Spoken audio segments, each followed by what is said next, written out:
party hot. I'm taking it back to the old school, cause I'm an old fool who's so cool. If you wanna get down, I'ma show you the way.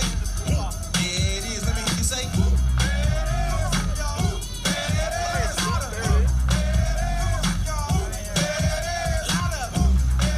I see the famous Alex Whitney making his way to line up for the Clydesdale category. Make sure you get behind that guy. He puts off a bean draft.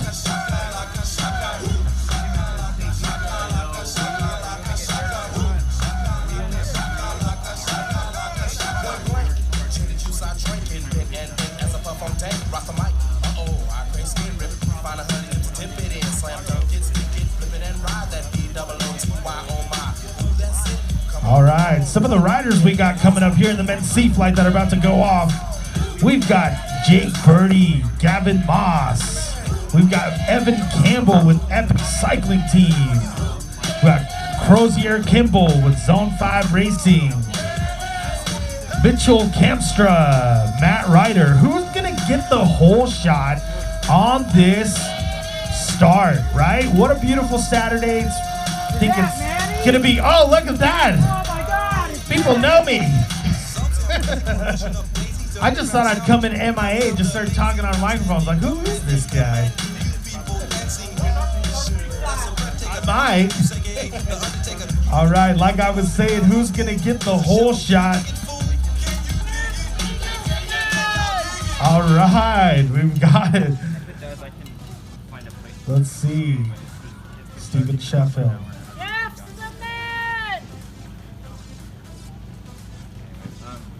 Let's get the rest of the pack ready.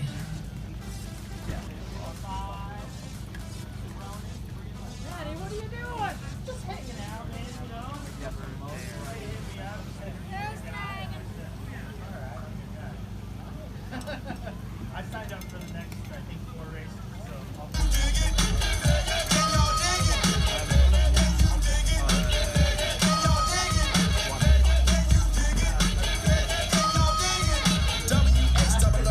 as I flow to the rock from the school of old hardcore, keep the folklore back. 3 to the 2 where 1 mic check, mass skill flow ill on the mess of steel. That's the grill of the microphone I just killed. Party keep wishing, party tag team is through. Whoop, there it is, I thought you knew.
At the table doing shots, tripping fast, and then we talk slow. Come over and start up a conversation. All right, looks like it's about time. I'll give it a chance now. Take my Hey guys, Spy, Stephen Sheffield, giving everybody the know-how, letting them know where to go.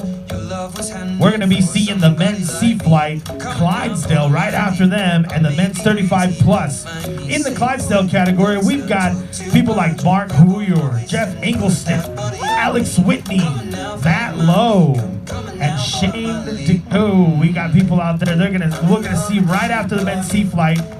But let's see who's gonna take the whole shot. I see a couple guys up front. There's 2 spry guys. Those guys are looking pretty spry. I don't know. Who's it gonna be? I'm calling one of those 2 guys. Battle it out, you 2. Do me a favor. Let's make it fun, right? It goes down. I don't know, man. It's too early. It's 9 o'clock. Haven't had any waffles, coffee, donuts. Don't worry. The day is young, and I'm sure you'll get some. Oh, pancakes are coming soon. There you go. took all you can eat, fill up your bag and I fill up your plate. We talk for hours and hours about the sweet and the sour and how your family's doing okay. And even getting a taxi, kissing the backseat, tell the driver make the radio play. And I'm singing like, girl, you know I want your love. Your love was handmade for somebody like me. Come on now, follow my lead. I may be crazy, don't mind me. Say, boy, let's not talk too much. Grab on my waist and put that body on me. Come on now, follow my lead. Come on now.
Nice work.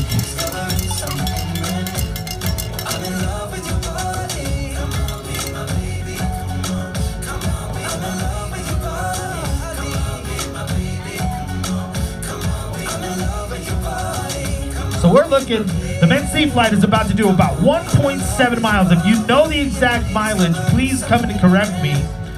But they're doing about 1.7 miles, getting started right now. Here, we are just kicking off here at Kent Family Farm. With our C race, we had some technical difficulties, so we'll have two different announcers, but you'll be hearing mostly me today. We're about to get started with the 35-plus group here, and they are off as well. We'll be coming into view in here in just a second. And there they go, strong and fast, as always.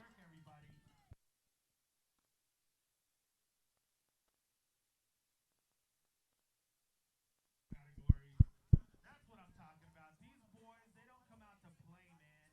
You're going to see some of these guys catch up to these 35-plus guys and show them what's up. I'm calling on you guys right now. I'm gonna have to see that happen. Oh, we've got somebody down on the turn in the back. We've got a wipeout here on one of the first corners. I don't know what just happened, but someone fell, and then looks like it's a little bit of a hold up, but it looks like everyone's okay, and they're continuing on anyway. And then we're getting going with the last of today's first wave here as we speak, and they are off, and they are cooking. There they go. They just started the start-finish line, and will be proceeding forward until they finish the race.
We are still waiting to see if we can get some of the leaders coming around here. It's a little bit of a longer course than we are used to. More technical, some twists and turns. There are some pits out in the middle of the farm that are filled with water that the bikers will be riding over. We've also got it's a lot of twists and turns around this plain part of the course, and then they go off into the forest, where unfortunately we have not been able to track them yet. But we should hopefully be seeing the leaders here come around for lap 1.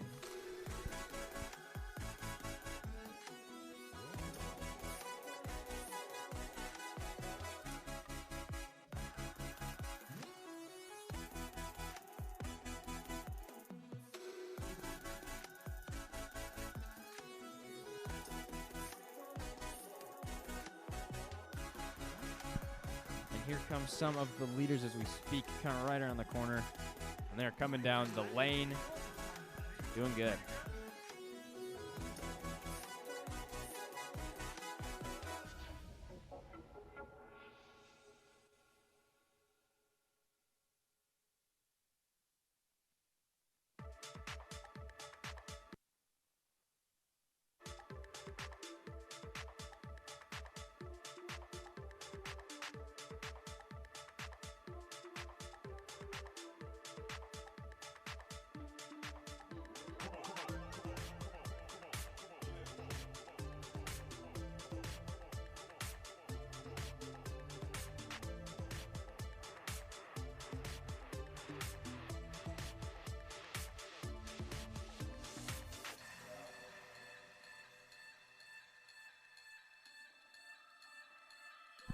On this course, there's only going to be 4 laps. There's 3 laps to go. It's a little bit of a, as we said earlier, a longer and a more technical course.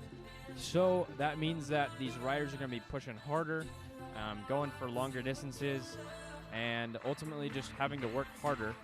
But because it is a shorter lap race, we'll be seeing the end here pretty soon, at least for this first heat. I think the laps might increase as we go on. They likely will. But we will see that as soon as we get there.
We have the leader of the first race coming in with 2 laps to go. 2 laps to go on this first wave. We'll be seeing some exciting finishes. We got some people coming around the corner. We got some people working hard. We've got some awesome fans here. And hey, if you know someone who might want to watch your loved one race in this race, send them the stream. Let them know. Give them a shout out, because they're going to want to watch some of these races, because these races get exciting.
I had overheard a conversation earlier, and this is very similar to what you might find in, say, in Amsterdam or in Germany, where this sport really has taken off.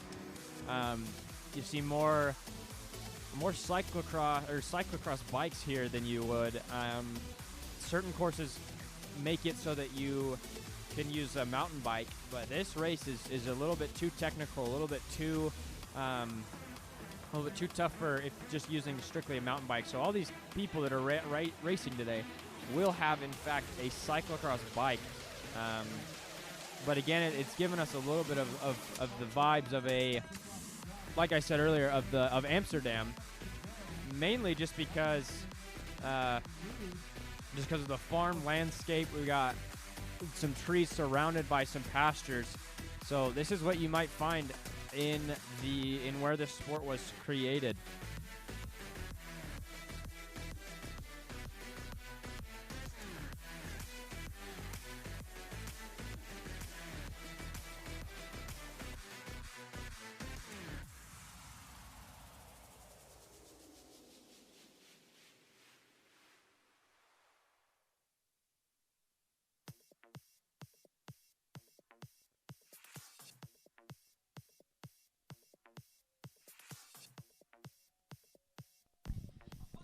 As you can see here on the screen, we've got some of the water coming through. You see the little bit of a moat, not really a moat, kind of a small pond, not even a pond. We got some people going there, and they'll come down that hill as we see on the screen right now. And as they go down that hill, they will come across into the water, and they'll go on to the rest of the pasture. And they'll come around the corner here as you're seeing on the screen again. But they will be coming around this corner, and then after that they will go up and around and up through a little bit of an alleyway, and then back through the green grass that we have seen earlier.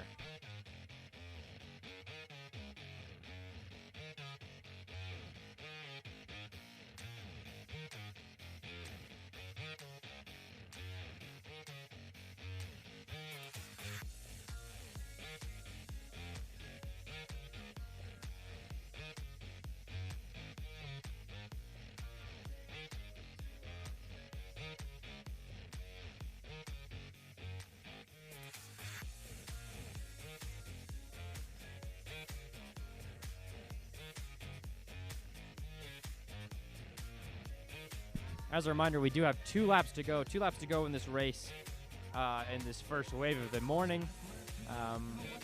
We're getting close to this first wave ending, so get ready. Tell your loved ones, if you know someone in this race, tell them they can watch the finish. From the comfort of their own home this Saturday morning.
If you're just joining us on the stream here, we are about halfway through with our race here. We have seen one wipeout. We've seen some other people going through the water. We've seen some mud. But ultimately we've seen some hard work here. We got a lot of riders today. This is the first wave of, I believe, four or 3 waves, but we're in the middle of the first wave. We have 2 laps left, 2 laps to go. We'll be getting some people with a 1 lap left here very, very soon. They'll be coming around this corner of the front of the farm near the start finish line. And I believe we see our first one coming around the corner here pretty soon. This might just be another rider from another race.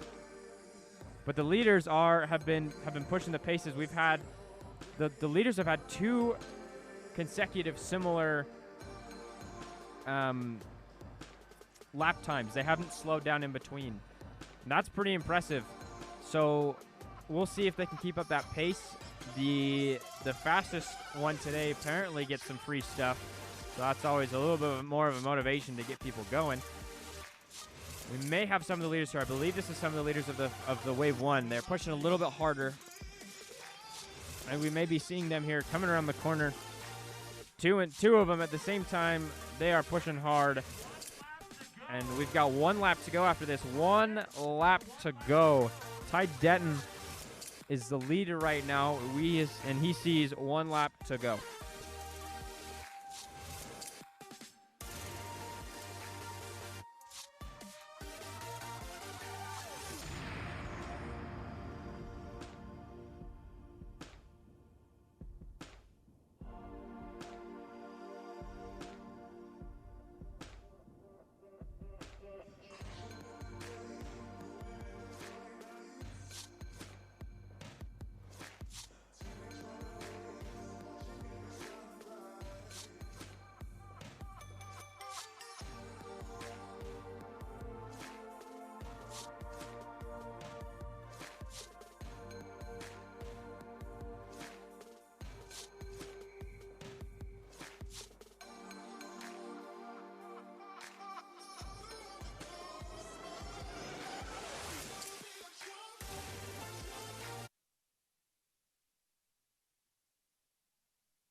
If you're just joining us, we are 3 laps into this 4-lap heat here at the Kent Family Farm for the Utah Cyclocross race. We have had we've had wipeouts, we've had some mud, we've had some people going through it, but ultimately it is a beautiful day to ride. So if you're at home and you know someone who wants to watch this race, who might be interested in the cyclocross sport, come on, Alex, let's go. This is your last lap, sir. You got this.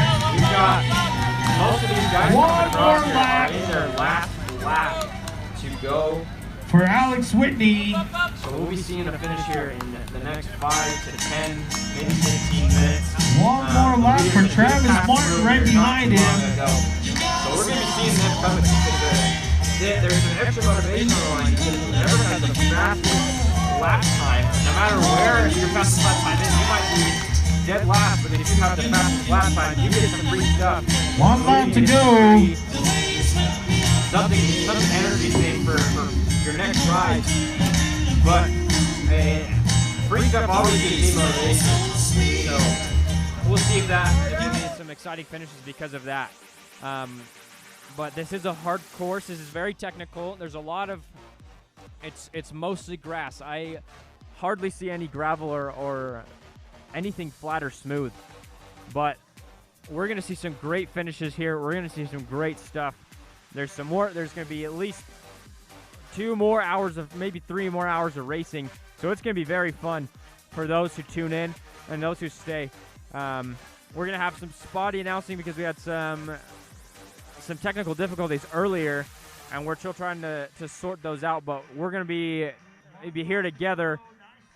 And as mentioned before, we've got a lot of the riders coming across with 1 lap to go, and if you're unfamiliar with how cyclocross works, as soon as the leader comes across for this wave, no matter who is there, will essentially make it so the rest of the team has to start. So you could be still on your 3rd lap, and someone else crosses. That means that you are done. So if you want a full race, you do make sure that you don't get lapped by someone who's in this wave.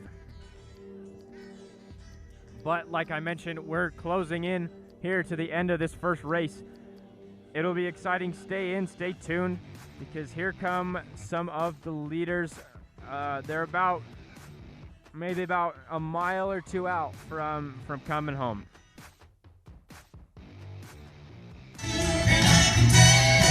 Nice work. Last.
Trying to make a move to the inside line, and he goes! Shot!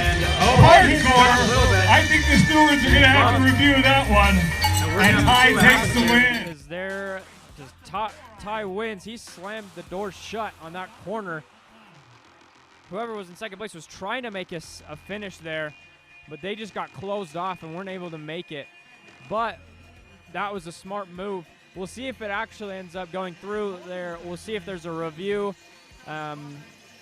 We will let you know how that shakes out.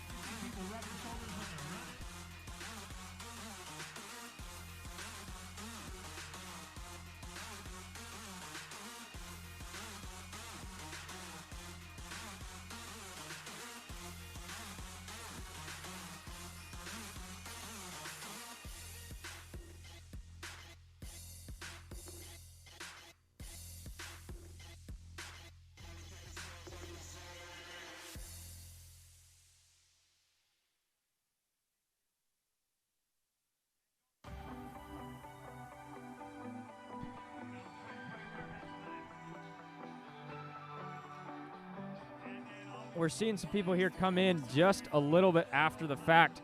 So we're pretty excited because that means that these people are working hard. They've finished their job and they've done what they needed to do.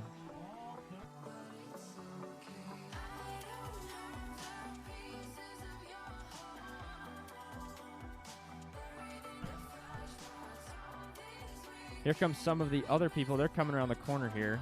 And this is because as they come around the corner, we're able to see them finish this race, finish this strong.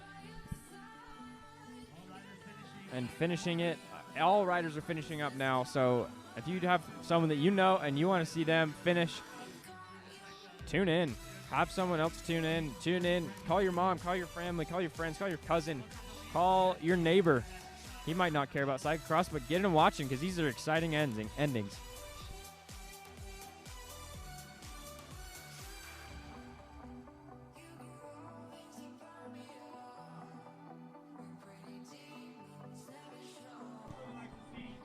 Testing, testing.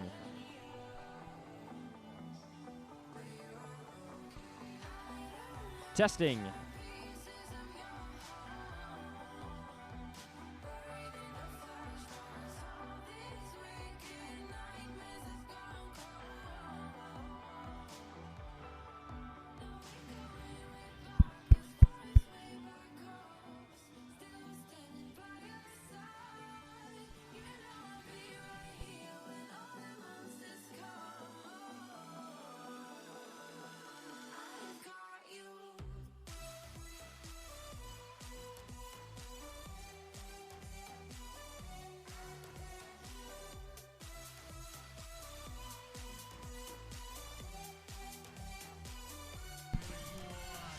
As I mentioned earlier, we are having a little bit of technical difficulty, so if you hear us testing from time to time, don't freak out. We're just making sure that you guys have the very best quality of the stream. We're getting, just as I don't know if you didn't catch it earlier, we are now having all riders finish. All riders are done for this race as soon as they cross the finish line. We're still seeing some hard goings, and it's been great. At the end, we saw the door be shut by the leader on the second place. It was a very close finish. We are not sure if they're closing it off, but we're very excited for the end of this race. It should be an exciting one.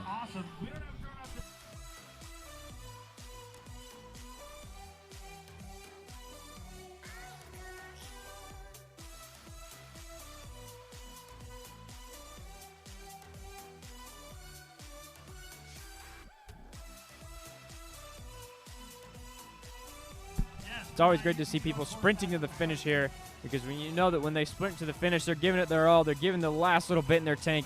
We're going to have 4 riders coming here up around the corner, and they're going to be coming hard. We'll see if there's any shakeups. There is one. The guy in the orange has just shaken up a little bit. We're going to switch over to the finish line. And everyone's finishing hard, and if anyone's finishing strong, there is no one that's walking across the line. That's always good to see. That's always encouraging. When you can finish hard, it always feels more satisfying when you finish it hard on the end of the day. But there's no shame in walking. Finishing is finishing. But these guys are doing a great job.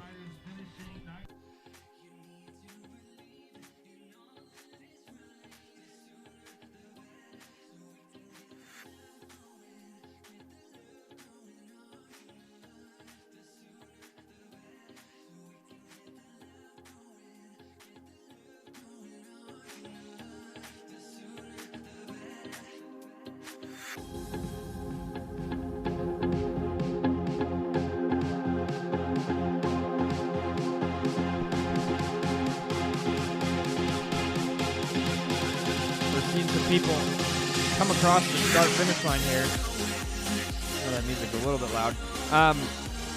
We're seeing some people come across the start-finish line here. People are ending their race for the day, and it's been a good day of racing. It's been a great day here at the Kent Family Farm. It's warmed up a little bit. The day is going to be beautiful. It's going to be nice. It's going to be warm, and there's going to be a lot of good racing for the rest of the day. But stay tuned. We're going to have. We're still having to finish up this first wave. We're going to have another heat here coming very, very soon. I just heard that they have announced it open to riders for warm-up. So we're gonna have that ending or that beginning of the second one here very soon, and the closing of the first here coming also around the corner.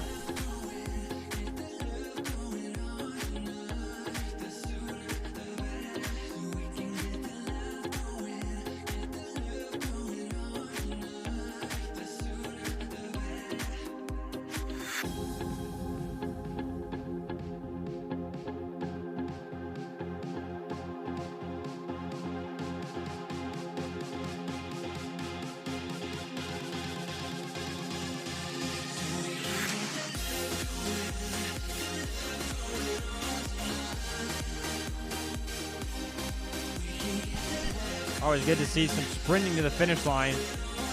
They worked hard and they want to finish even harder. You see two riders coming around the edge. They're going to finish strong. They're both from, what team is that? I can't tell what team that is, but they're both doing very, very well. Coming across the finish line, doing a little bit of some tricks.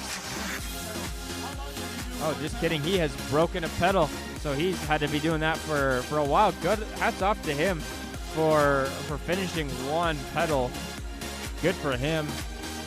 Finishing strong. Shows you the fight and perseverance of the human will, being able to overcome any obstacles to get the job done. And we love seeing that. We love seeing hard work. We love seeing people going hard as they can. It's a good time.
We're seeing some of the people here warming up, and the warm-up is crucial to these sorts of things, because if you don't warm up, you're kind of just going in cold, and you're going in. Oh, we see a little bit of a wipeout there on the corner. Just had his bike slip under him. It's a little bit slippery. It is a little wet today. The dews are drying out just a little bit, but that still doesn't mean that it isn't wet. Seeing the rider who wiped out coming around the corner here. And he's going to be able to finish strong, finish hard. And we've got most of the riders that are coming in right now. You might see a few that are warming up, but most of them are coming in, and they're coming in hard and strong, finishing off their race on a good note, doing their very best, being out here enjoying the warmth, enjoying the sun. It's a great November morning. It'll be afternoon soon, but it's a great November morning. Things are pretty warm in the morning. It's about 50, 60 degrees. Lots of people are in shorts. It's pretty nice. If you're able to come down to Camp Fan 4, we'd love to see you here. But if you're not, keep watching the stream. Keep watching your loved one race. They're hard out. because it's always exciting when you can watch your loved ones do something that they love. It's a little bit of a bonding experience there.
It looks like most of the riders have finished in the first wave, so that means that we're going to be seeing very soon in the next categories.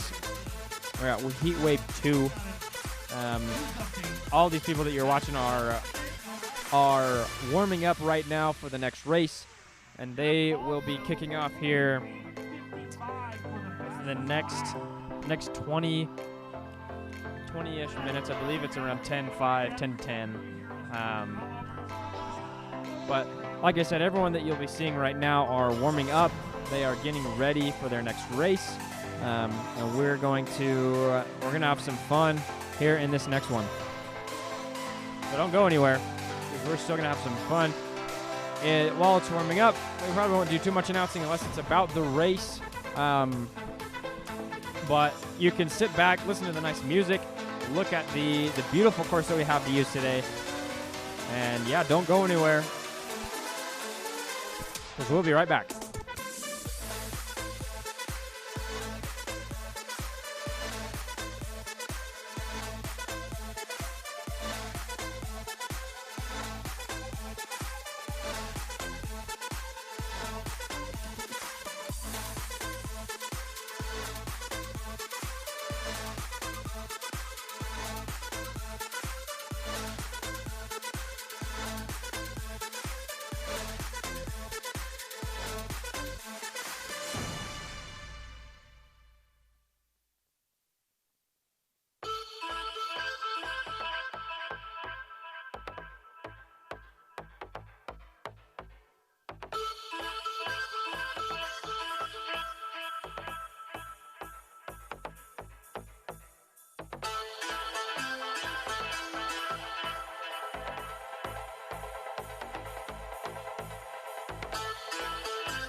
All right, we are back with being able to announce here. We're just moving around some of the cameras for you to get some better shots.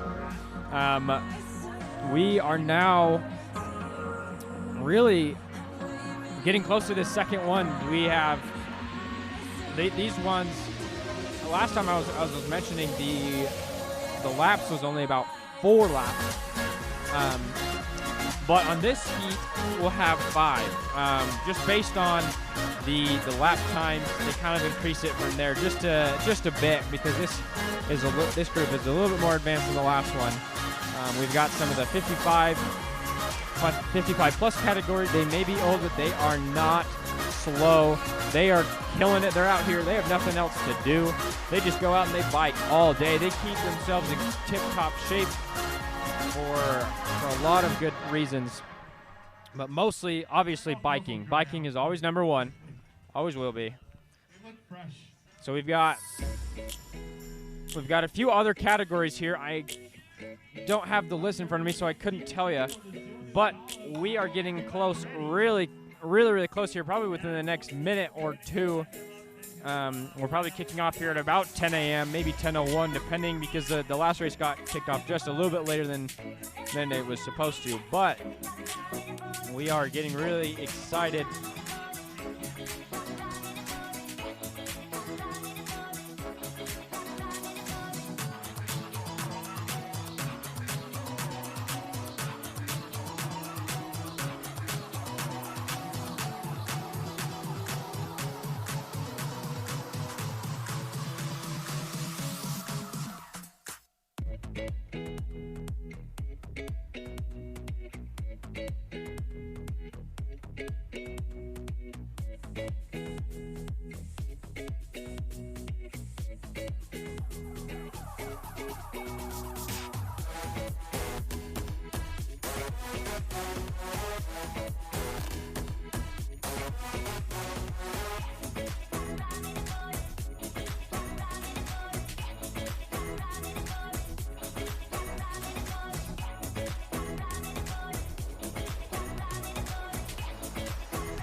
As I mentioned just a minute ago, we're getting really close to this race. It might be a start at 10:05, but we are getting really close. I'm really excited for this next one. It'll be a good race. There's about 35 racers in this first little heat of this wave that are going to go out all at the same time. It's going to be a little bit hectic. It's going to be a little bit fun. And we're going to see some great things today. We're going to see some great riding on this course. The earlier race was great. The racers were happy. They were going hard. As I mentioned before, this race is very, very similar to that of Amsterdam, where cyclocross comes from, because it's a little bit more of a technical course. There's not as much rocks and other things like that, but there is a lot of turns, a lot of switches, and lots of grass. So you'll mostly need a cyclocross bike. I've seen a few mountain bikes, and they've done really well, but the cyclocross bike was specifically made probably for this. This is like the best terrain to use it for. There's some puddles in rain and trees and other things to go around, and long stretches of land. So we're gonna get we're getting really close to a finish here, or a start. People are wrapping up their laps for warming up, for figuring out this course. So we're getting close here.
We're really close to the start of the second heat, second wave. They should be coming out here really soon. It's going to be a fast start, and then they'll spread out just a little bit. But this course is very technical, as I've mentioned a lot before earlier. But we're going to see this kind of exciting first off, and then after that, oh, here we go. And there they go. They're coming hard, coming across fast, very fast. They're very quick. That is just the first heat of this first wave, or the second wave, excuse me, coming out today.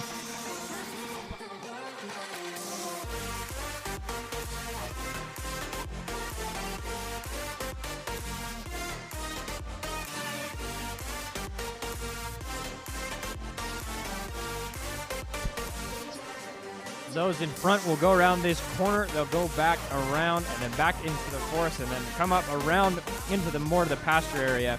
But we're going to be starting off with the second one here in just a few minutes. And it'll be a good sprint, and then they'll get going on the rest of the course.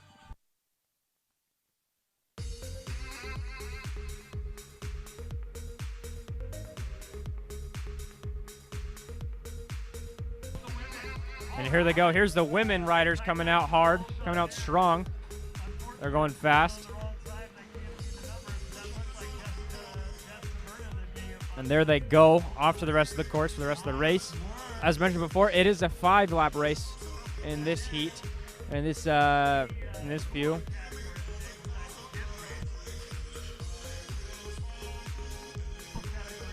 We've got the juniors coming up. And the juniors are going to be coming out really quickly. But here come the women around the corner. The first few corners.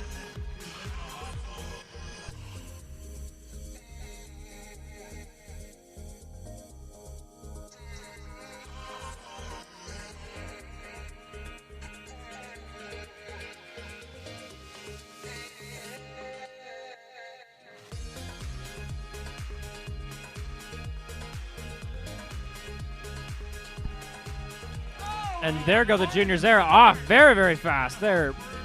Oh, we've had a first crash. A start crash. Hopefully they're okay. He looks okay.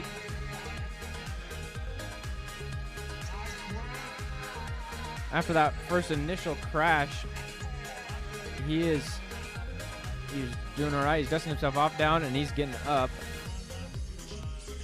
And let's see if he's off. And there he goes. Attaboy. The crowd is giving him his support as he needs it. It's sometimes hard to get up after those big things. And then we have our other junior girls coming out here. They're just starting right behind the other junior boys. They're going to be going off there too. And now we're going to have everyone spread out just a little bit. Very, very soon we're going to have a mix of men's, women's, and children and juniors, all in the same area. But the men's are just coming around some of the corners. The women are coming around there too. We're going to see some people coming across the start-finish line here in the next few minutes, probably around 5 minutes. The fastest lap of last race was around 8 minutes, just 8:15, I believe. So we're gonna see some quick laps, quick races, and we're gonna cross the start-finish line. And like we said, we're gonna get some awesome racing.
we're now just seeing the leaders come in from this first race coming around the corner.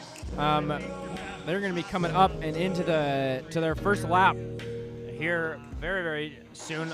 First three are all in the Cool team. I believe I heard there's like 20 people from the Cool team here right now, and they're going hard.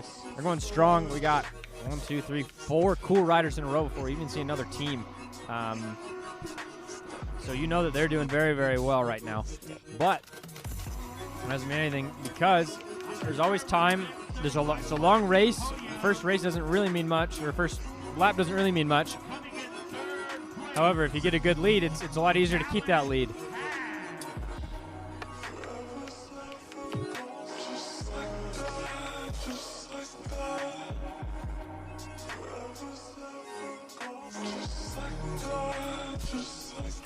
Two riders coming across the finish line neck and neck. Kind of looks like they're drafting off each other, helping each other out. And that's always a good sign to see, even when they're on the other teams. You love to see teamwork. You love to see, even when they're not on the same team, you love to see it when riders are helping themselves out, because even though they might not be on the same team for the race, it's still a hard thing. Still coming out, doing all these races, and it can be hard. So it's a lot easier when you have someone who you can rely on, who you can draft off of, talk with sometimes if you have time. If you have air in your lungs to talk, it can be fun.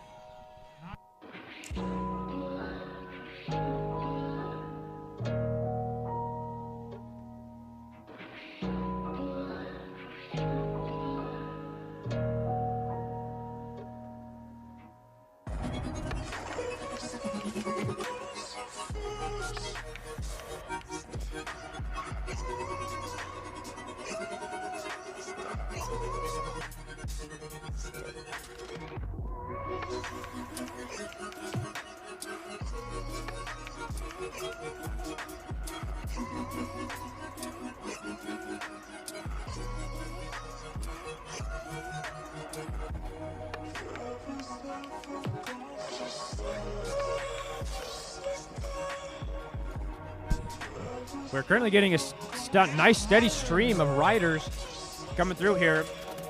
Most of it, I believe, is from the first. No, there's a few women here. I believe the next few are actually going to be women. So they're holding their own. They're passing. They're making moves. They're doing very, very well. I would not be very surprised if we see some of the juniors here coming up, because there are some strong kids. They apparently, according to some of the other people that I was listening to, is that there were some mountain bikers here. So they have experience in at least biking. Mountain biking can be pretty, maybe not as easy as compared to this, but it definitely helps. So we're gonna see we're seeing a lot of the women come through right now, and we'll see some of the juniors, boys and girls, will be coming in right after that. I believe that's our first junior. He's on a mountain bike. Yeah, that is our first one coming up and around the corner here from the barn, and he is pushing just a little bit to get some more timing. Let's get some timing right. He almost got a guy off. Apologize though, good kid. But we've got two of them coming off of a good start here, and they're coming around this bend onto the straightaway.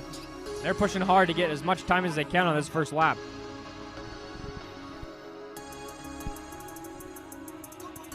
Here come a lot of the other juniors and a lot of the other women. Some of the men as well. They're going hard. They're going strong still. It's good. As I mentioned earlier that we're going to see a mix of people, and we are now in that mix of you don't really know if that person's in your race. You might know, but it's always good to just pass the person in front of you, because you never know, because those precious points are going to come into a factor here. I believe I heard earlier that the championship for the state of Utah is coming up here in about four weeks. So we've got about three more races before we start seeing some people win some of those medals. And so with these races, you want to make as much points as you can, and you want to improve your time so that you are ready to make those points up if needed on the final day.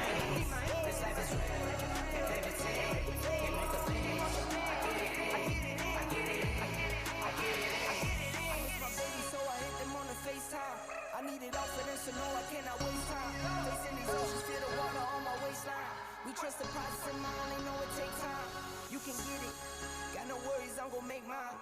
Going broke, but I'ma get it out the state lines. Paying taxes at a more than what you make now. Different back and eating off a different pay now. I need my hands. This life is real. Life is real. They pretend. They make the wins. I get it. I get it. I get it. And for my wins, I need my hands. This life is real. They pretend. They make the wins. I get it. I get it.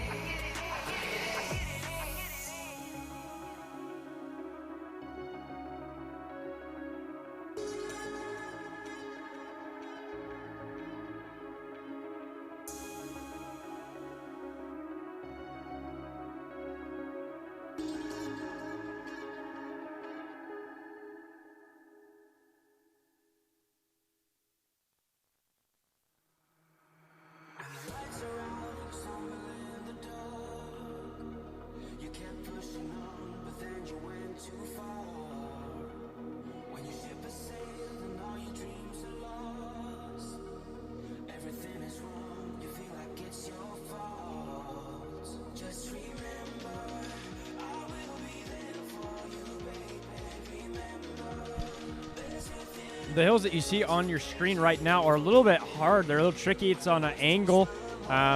If your tires are, if you're not careful enough, your tires might catch, and you might slip out. You might kind of get caught and fall just a little bit.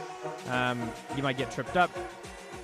But after that, as soon as you come around that corner, you have a downhill right into a puddle, which is pretty fun. I like that. They're going through it. It's a little bit muddy, but that makes it more fun. It makes it so it looks like you worked hard, and all these people worked hard, even if it doesn't look like they were just biking for 5 laps of through a pasture here. But they're doing very, very well to adjust and be able to really just keep going, keep pushing and fighting hard.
We're now seeing some of the leaders again coming through the start-finish line. They just came through only just a few minutes ago. We're seeing some of the juniors come through as well. And they have 2 laps to go. They've changed it to 4 laps. I thought it was going to be 5 today, but they have 2 laps to go. They're going fast. They're going very, very fast. But we've got, I believe, the first 4 riders again were still the cool riders, which means that the other teams have not made up much ground. The top 5 is supposed to have 4 cool riders and 1, I believe that's Bingham Cycling, but I can't tell.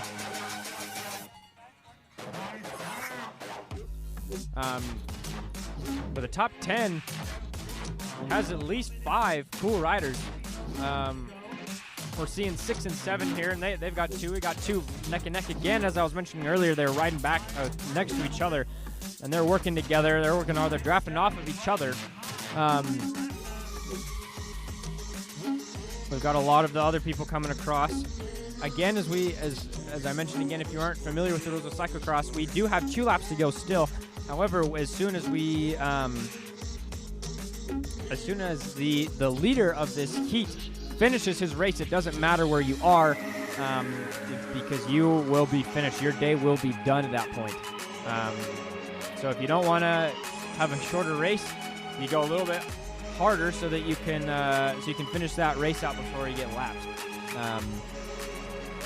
I thought it was going to be five laps today, but it's not. There's only 4. But we're really excited to see how the rest of this race shakes out.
Just as a reminder, you are watching Game On Live Studios, presenting to you Utah Cyclocross at Kent Family Farm.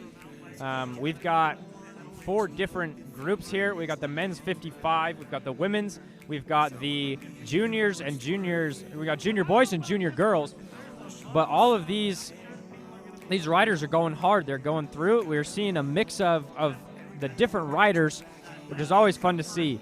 It helps give it a little bit of mix, a little bit more fun, but we're seeing some really quick lap times. I won't lie. We just had some of these riders pass through just a few minutes ago, and we're seeing them come through maybe not even 10 minutes later.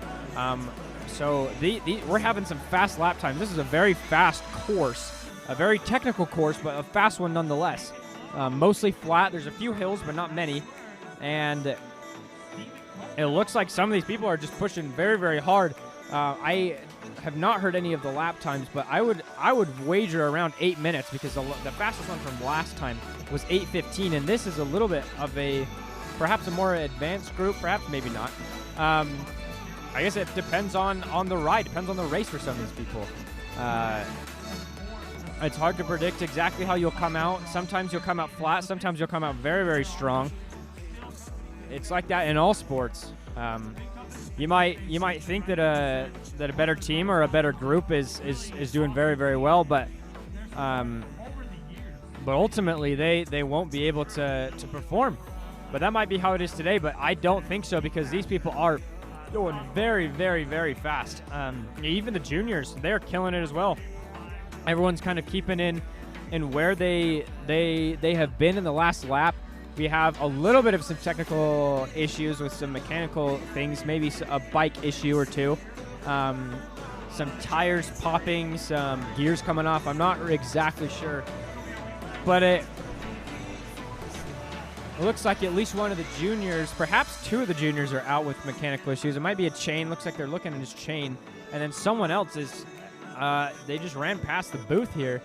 And they ran past with a tire, so I believe that it might be a complete flat tire, and they're switching it out with another frame as we speak, because it's actually faster to switch out the frame than it is to switch out the tire, because you have to pull out the tube, you have to pump it up, patch it, or whatever. But when you're just doing all the other things, you just have to replace the thing and screw it back into your bike, attach it, make sure it's all good to go. They're still not... never mind. The guy who had to replace the whole bike tire is just back up and running, and he is back off. You won't be able to see him, unfortunately. He's just outside of our camera view. Or maybe you can. He might have just been a little bit too far away. But anyway, we're seeing a lot of these riders coming through here for their second lap. We're going to get probably in the next 5-10 minutes. We're going to see the leaders come through again for their final lap, and then after that, we're going to see an exciting finish because, as I mentioned before, we have 4 of the top 5 riders are cool riders, and the rest of the field just kind of fills out from there. But it's been exciting so far to see who has been able to dominate. But the leaders, at least in this race, have just extended their lead, and they just kept going. We'll see if that trend continues after this second lap.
That was the leader of this heat. Everyone has one to go now.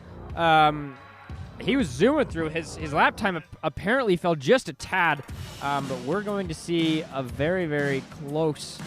We're going to be probably within the next 10 minutes. We're going to see a finish here at the second wave of the Kent family farm here at Utah Cyclocross on this beautiful Saturday afternoon or morning. I was not expecting for it to be this quick. They kind of came out of nowhere. But as I was mentioning just a few minutes ago, the trend of having the cool riders up in the top 4 is still continuing. There's still 4 of them.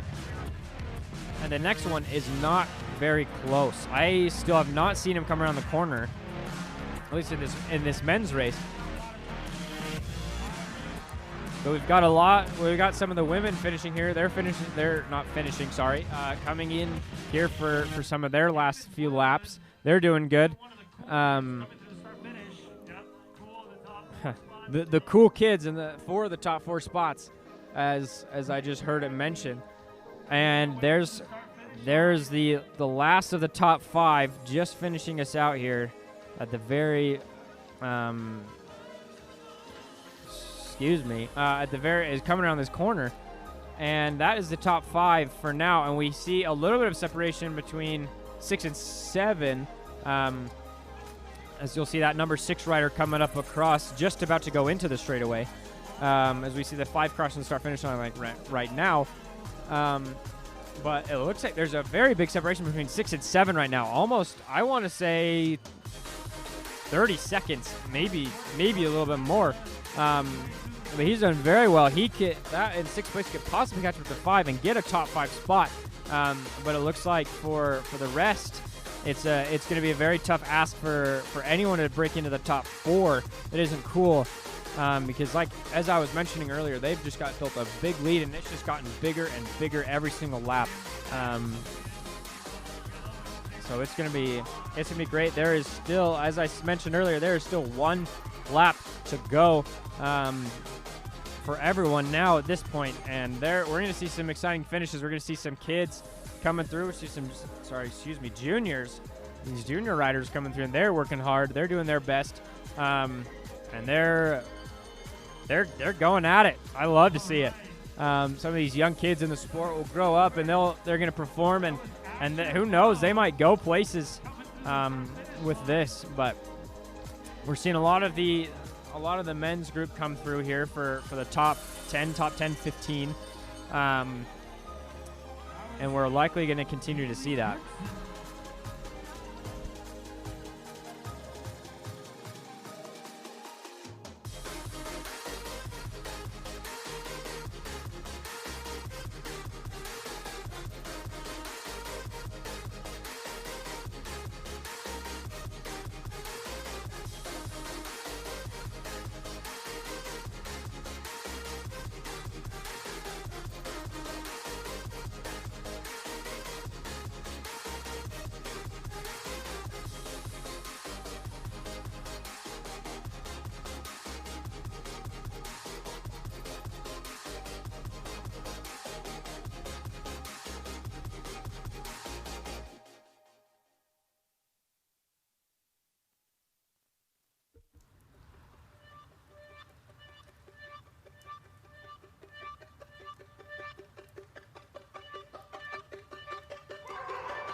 We just had two of the women's leaders here. I believe that the top women's leader has about I want to say a 30-second, 40-second break in between the number 2 rider. It's a great race right now, but we're seeing a lot more trickle in here for their last lap to go. They're seeing the 1 lap to go. I would not be surprised if we see the leader of the men's race come through here and finish here in the next 10 minutes, because he's zoomed through this last lap, and it was exciting last time, and it'll be exciting again.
that was it, ladies and gentlemen. That was Barry McCarowitz, who just finished. All racers are now finishing no matter what, no matter where they are. That is very exciting. We're having a lot of these people here coming in here to finish out their race and finish out strong. We saw some really great performances. Again, that leader just came up out of nowhere. I was caught off guard yet again. They do very well. Like I said just a few seconds ago, all the riders coming in now will be finishing up this race. They'll be down a lap in terms of points and things, but that's just only for those who were in this game or in this match anyway. So again, a lot of these people are wrapping up right now. Of the top 5 of the men's, it's still the cool riders and the 4 the cool kids. They're doing well. They're finishing strong. They are doing everything they need to do today to get some solid team points. And the 5th rider is still not in sight yet. So they did a really good job of making that separation. Where we could see some shakeups is the 4, 5, or the 5, 6, and 7. Specifically the 5 and the 6. But we'll see what happens here in the next 30, 40 seconds. See if anything changed at all. There's a possibility it didn't. There's a possibility it did. So I'm excited to find out who is going to finish in 5th place and who is going to take the first place after the cool kids. Again, we're very well done by Team Cool to do very well, to finish in the 1 through 4 spots, sweep the podium, if you will. And here comes our 5 rider coming around the corner, coming around the bend just to finish in the straightaway here. He will complete his 4th lap. And he will get 5th here. There, I still don't see who used to be in 6th. Oh no, there he is. He didn't have enough juice in him to catch him, but he still did a heck of a race. And a lot of these guys will finish strong. Oh, looks like that poor juniors kid has had some mechanical issues again. I believe that's the same rider who had some earlier. He's going to finish it here strong, which is good. You always hate to see some mechanical issues to come in between you and a good race. But good for him for finishing it strong and working out through the problems. It's easy to give up, especially when it's like, oh, it's just right there, so I'll just save myself the trouble. But good for him for finishing it out there strong.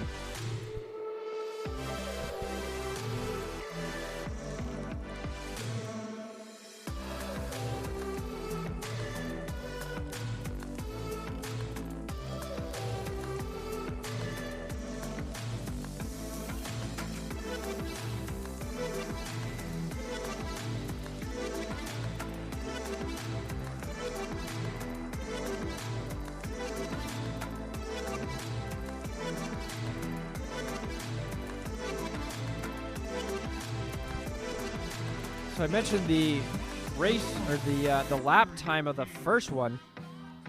The first heat was 8:12. I just heard a stat that said the fastest lap already so far was 8:12. Or sorry, it was 8:24 here. So actually a little bit slower in the second wave, but that can happen. However, that's likely why the race was kept to 4, because they were around the same pace. If they were a little bit quicker, they might have gone 5 or 6.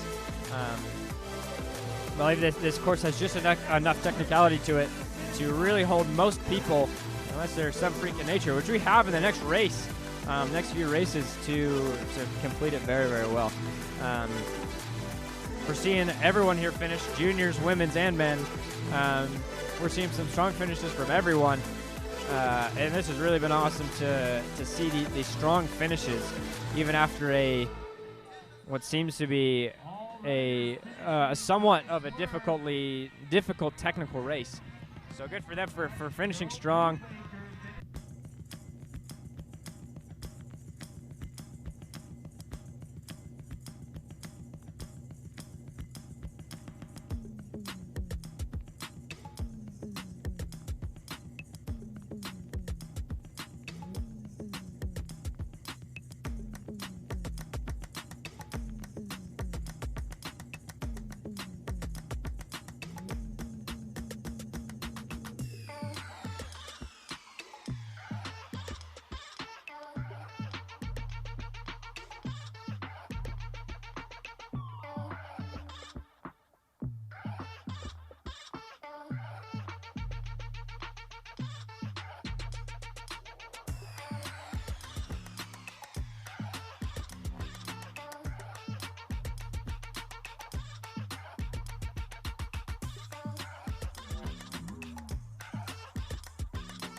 all these riders now are finishing up, and it has been a great race so far. I believe in the next race, we will have the kiddie race, which is obviously the highlight of the day. These kids are around under 5, and as I said, it is the highlight of the day. No matter who you are, no matter if you're a competitive person or not, we can all agree that watching some of these young kids, these young stunners coming up to kill it in this race, kill it in the mountain biking future. It's always fun to watch some of the younger kids go as they, like I said, as they prepare for a few years down the road when they can start in the juniors races.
Looks like we've got a lot of the riders switching up here. We got 2 of the women's race coming up around the corner here. About to go into the straightaway for a finish. We'll see if it gets exciting here.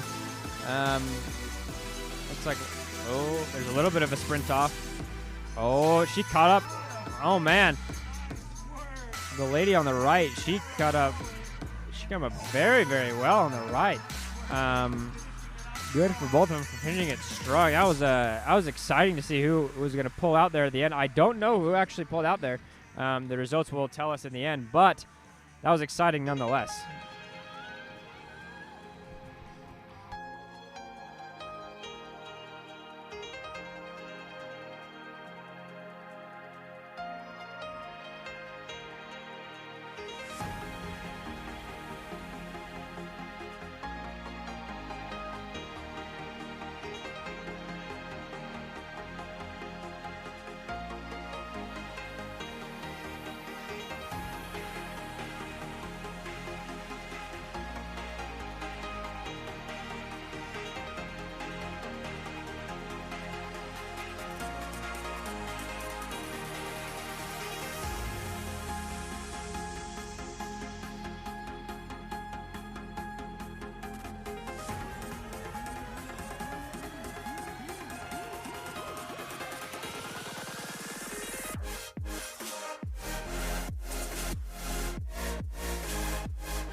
very close to the ending of the second wave here.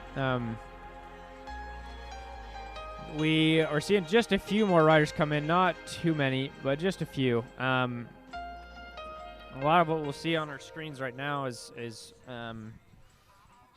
riders coming through that are on warm-up. But we will see a lot more of the racers coming in, hopefully very soon, who are actually in this race. All right, so those of you that are kitty cross, if you But we will have the kitty cross here next, and it'll be fun. It'll be exciting. It's probably the best part. No, it is the best part of the day, of your nice Saturday morning. You know, you might have college football, you might have cyclocross, you might have a bunch of other college sports. But the best part of the day here, at least in Utah, is the kitty cross. The most exciting sport, most exciting age range. So we're starting that one off very, very soon here. They will be just beyond the finish line. So it'll be really exciting once we get that going.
And the kitty cross riders are off. They're off to a hot start. They're having fun. They're going hard. Look at them.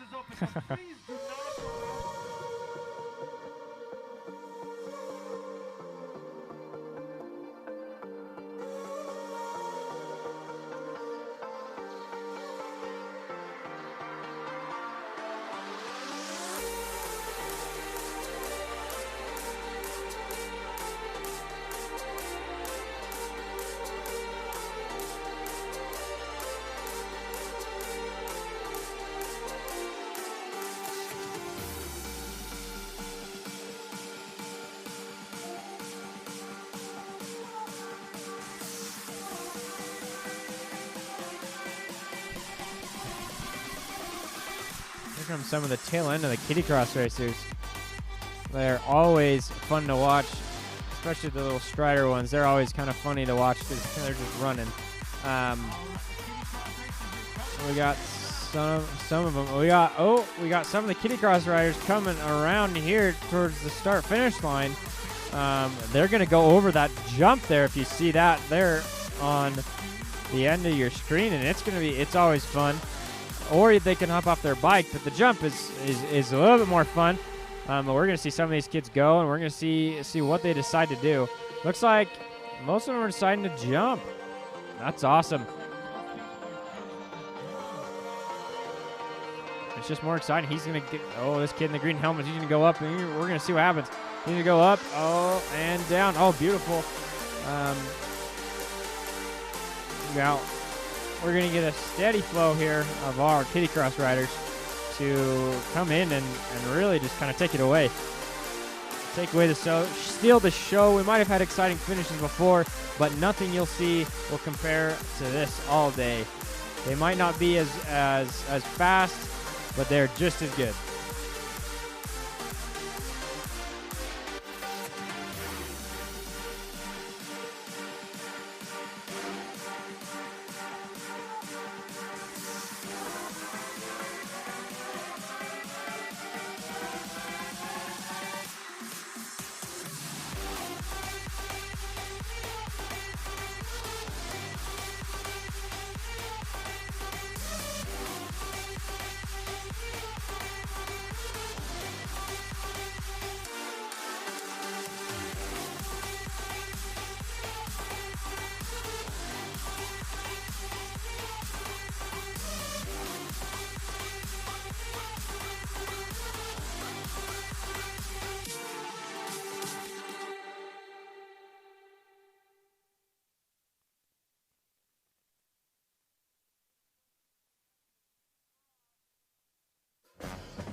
We got a little kid coming through. He's awesome. He's got the goggles on and everything, going up the ramp, going on the Strider bike, no less. Oh, he's up, and he is over. Let's go. As the rest of the kitty cars come in behind him. They're all doing fun. They're all doing it well. They're all having fun. This, again, as I mentioned earlier, is the best part of the day. They're getting close to their finish, but oh boy, is it fun to watch.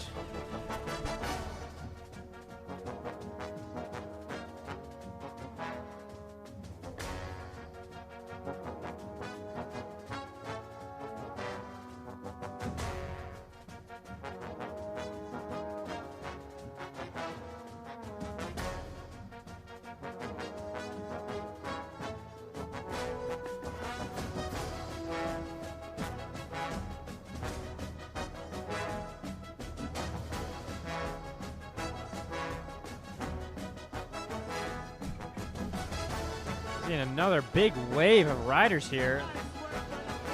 They're really close to their finish line. They're doing good. We've got this kid in the white tee back here. He's going strong. Looking at the bell. Striding along. Oh, some of the kids there's a little bit of a blockade here at the jump. Sometimes it's hard to go over. The kid, he's going up, and does he get over? Oh, he's almost at the top. Yes, he does. He gets over. We're getting close to staging of the next race as well. Right after this kitty cross will be wave 3. These kids are having fun going over the jump, so take your time to sit back, relax, and watch some of these kids just have fun, have the time of their lives here today at the Kent Family Farm.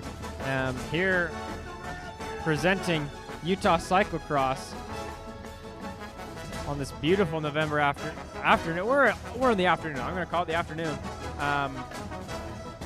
It's great. It's warm. Lots of people are in shorts. It's not a typical November here in Utah, which is good for us. Good for us here today. But we're getting very, very close to the kitty cross, and the third wave will start just after this here in a few minutes, probably about 10 minutes, because they've just started staging, so that means it's about 10-15 minutes before we get the start of one of those of the first few races, and then after that we will get kicked off here at the Kent Family Farm.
We're almost done here. Just a few more of the kitty cross racers coming up, but they did good. They had fun. They worked harder than the adults. Probably worked harder than their parents, and are getting a better reward than their parents.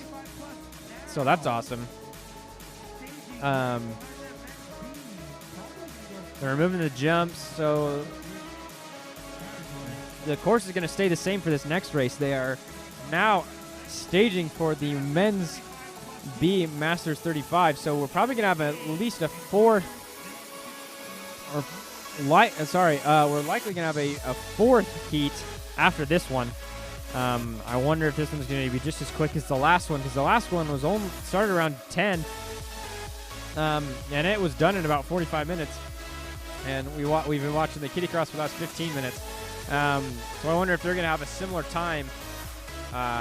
We will see. I would imagine that they get maybe 5 laps. Maybe, who knows? Maybe they might keep them at 4, depending on how this race goes. This race so far hasn't shown too much of a separation in the way that people are able to complete the race, and timing-wise at least from comparing the fastest lap to the slowest lap, or to the fastest lap to the other fastest lap in the first and the second heats.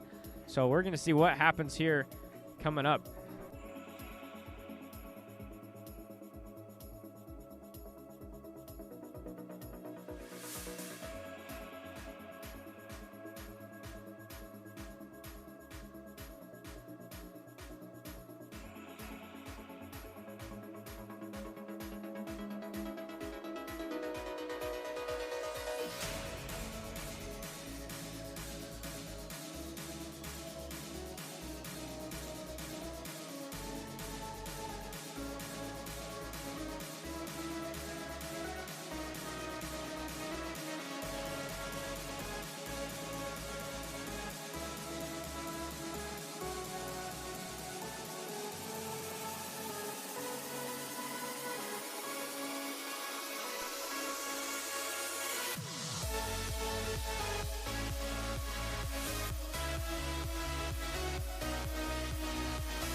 So this next race, we're going to have the Masters over 45B category, and then we're going to have the Women's A category, which is the faster riders, the higher, or I guess the more the higher the letter comes on the alphabet. So A, B, C. The A is being the best, B being the second best, C being the third best, and so on and so forth.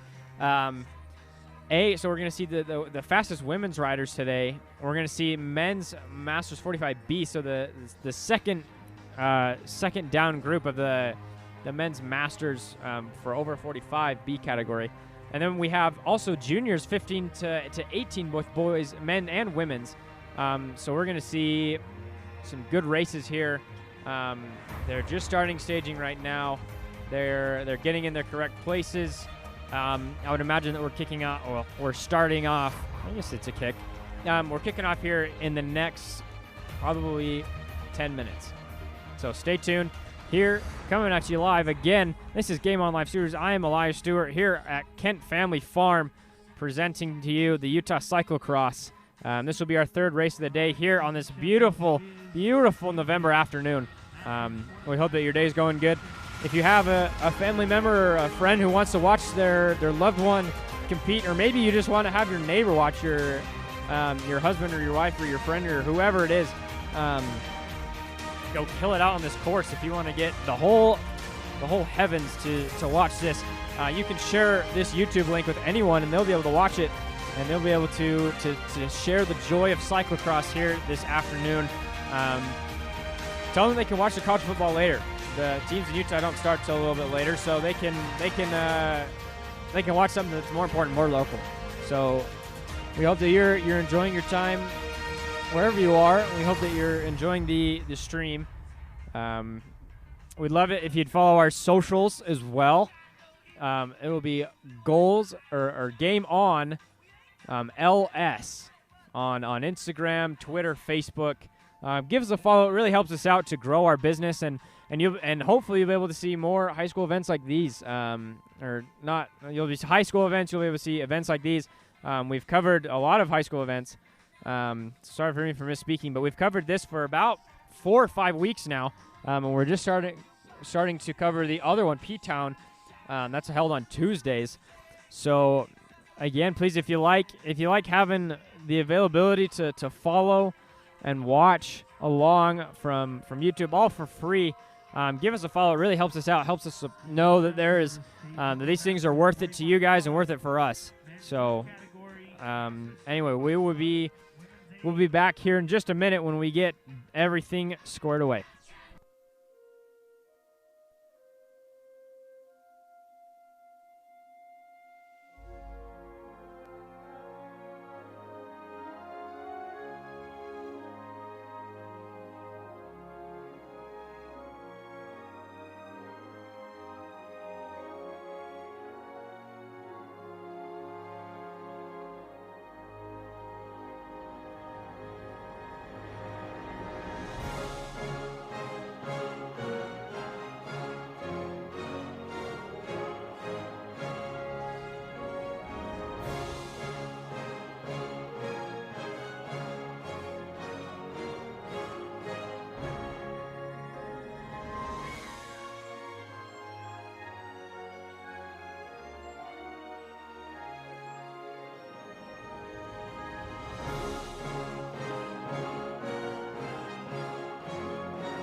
you're just tuning in with us, we are just about 5 minutes away, hopefully, from the start of the third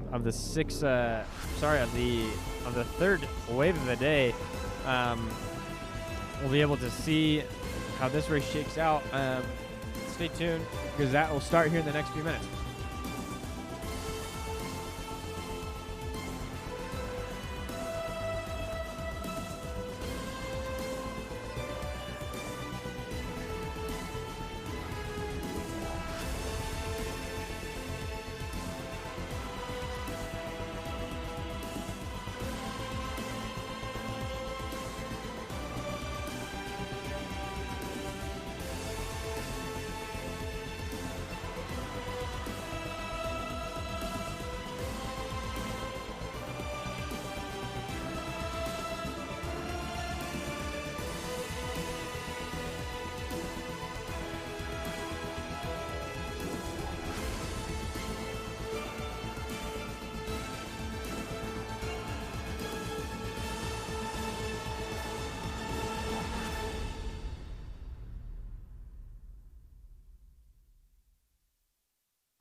And they are off very, very fast. They're going hard. The men's 45B category, they're going very, very quickly here, as is expected from this category. They are flying out of the blocks, and they are going hard. Coming up next is the men's B category. As we see that they're coming around quick around this corner, and they are just having a great time figuring out who is who in this new race. We're obviously going to see some battling for some positions. As I mentioned a little bit earlier in the broadcast, there is it is about 4 weeks until we see the Utah State championship race. So if there's any time for it to be an important race, it is now. And now we have our second race coming across the men's categories. They're going out.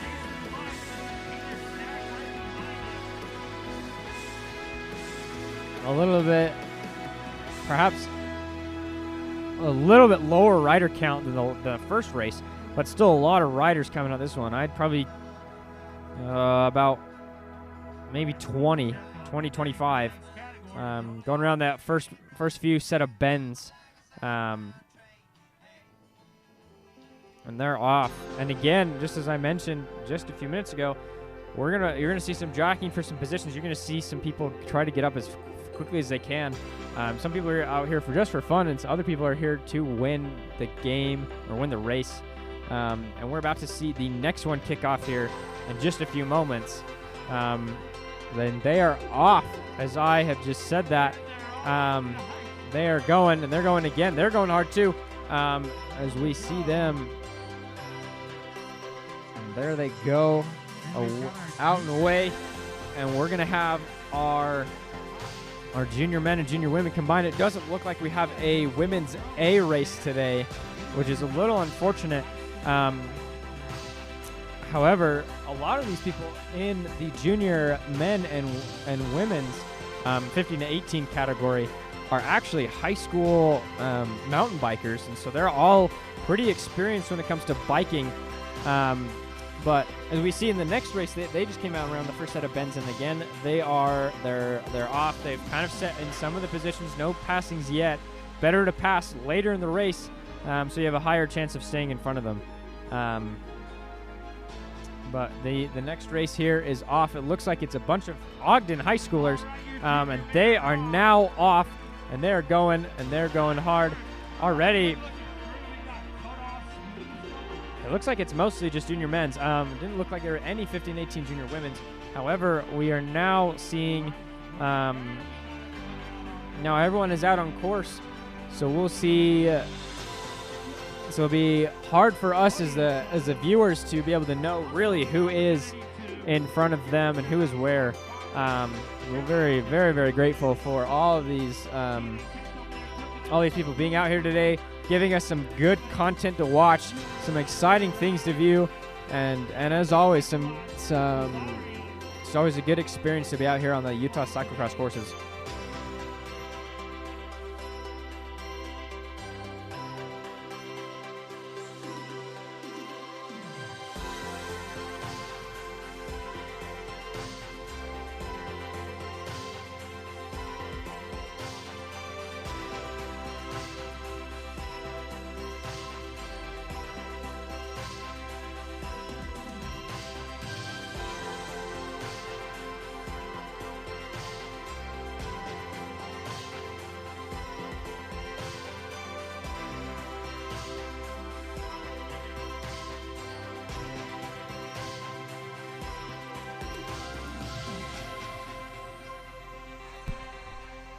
As you begin to notice here, the first lap is a little bit of slower in terms of a constant stream of riders throughout the course. That is just due to our camera positioning limitations.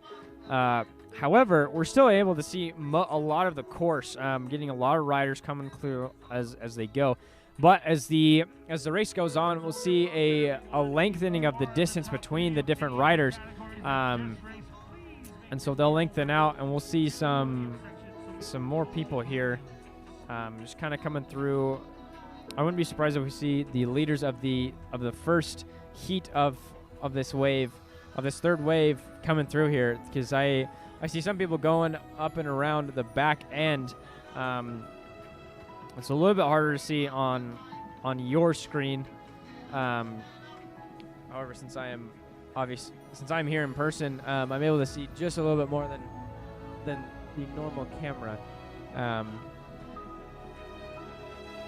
However, like I said, I wouldn't be surprised if we see some of the early finishers here the early leaders here coming across in the next few minutes, at the start finish line.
we're seeing the leaders of this first race coming here around the corner.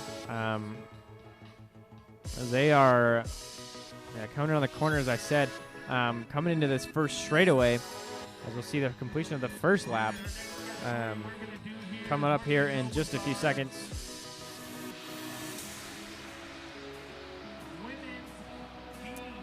Probably around 8 or 9 minutes for that first lap.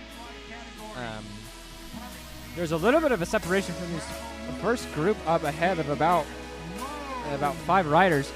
About nearly 30-40 seconds of this next group of about 6 or 7 riders. But they're obviously still pushing on. They're going to try to catch them if they can. I wonder if they start to work as a team here to try to catch up. However, we're seeing a lot of the same. Not the same. We're seeing a lot of the group of this first race stick together. There hasn't been too much separation as there has been in other races today, which has been very good to see, very exciting to see that this skill is a bit more evenly matched. Perhaps not exactly evenly matched because there's still a large separation. However, they are a lot closer of what I've noticed. However, this could be just the race simply just behind them. But we will see. This has been an exciting start so far.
So far here at the start-finish line, we're seeing a good trickle in of people, of riders coming in here.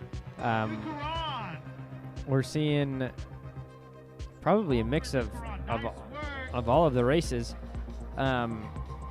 except for the juniors. I saw a group of the juniors coming in, and I think that's one of them right here. He's in the lead. He's in the cutoffs. He's leading the rest of his group. So good for him. Because I still don't see any of the other mountain bikers, except maybe one. However, this is, as I said a little bit earlier, I think we're getting to the point where it's a little bit stretched out about how things are running. which is a good sign, good thing for us because it makes it easier for us to produce the content for you guys to see. So hopefully you're enjoying it. Let us know. Leave a comment if you're enjoying it. If even if you're not, leave a comment anyway. But if you want to support us, please give us. You can subscribe to our YouTube channel to never miss a live update. You can follow our Instagram. You can follow our Twitter. Everything is everything that we have to follow would just help us out if you would just give us a follow. That would be Game On LS on Instagram, Twitter, and Facebook. So whenever if you feel so inclined, we'd love to have you. If not, we hope that you're enjoying the content anyway.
If my eyes do not deceive me, we have some of the leaders here coming in from this third wave. Sorry, they're coming in and going really strong. Oh, that was a good pass on that corner there.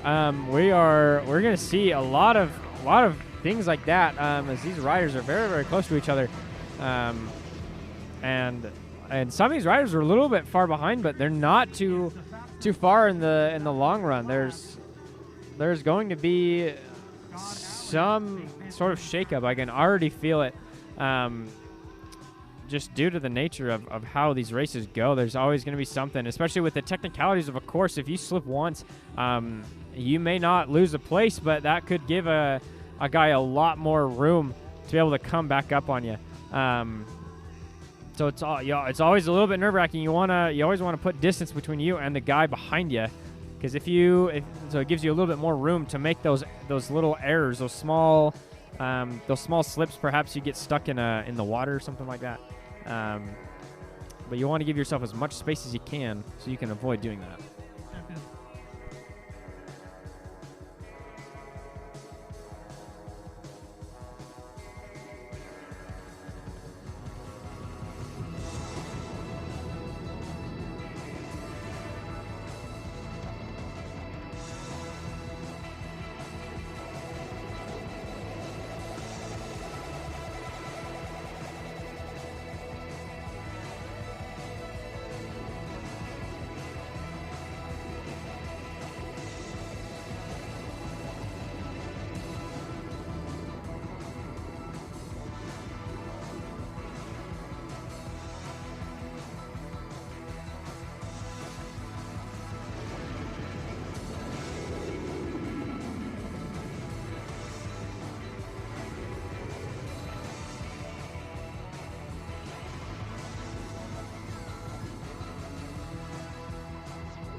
We're now, a lot of people are on their third lap. They already came through, so some are starting on their third lap. I would imagine they're going to post very, very soon how many laps we're going to be running today.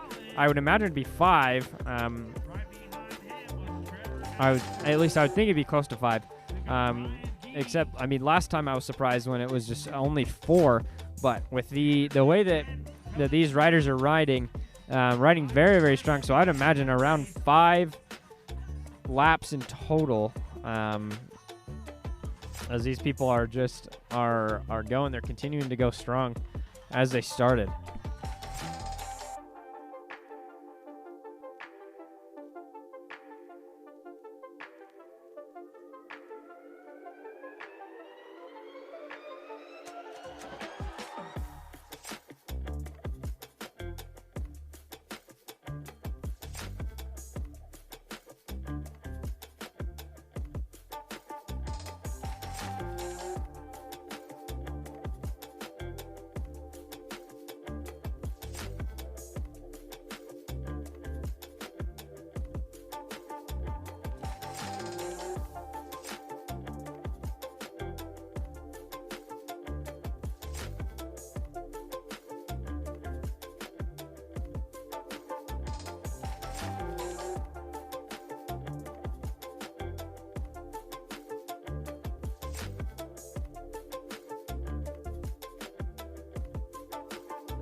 Here comes the leader of this heat coming around for his third lap.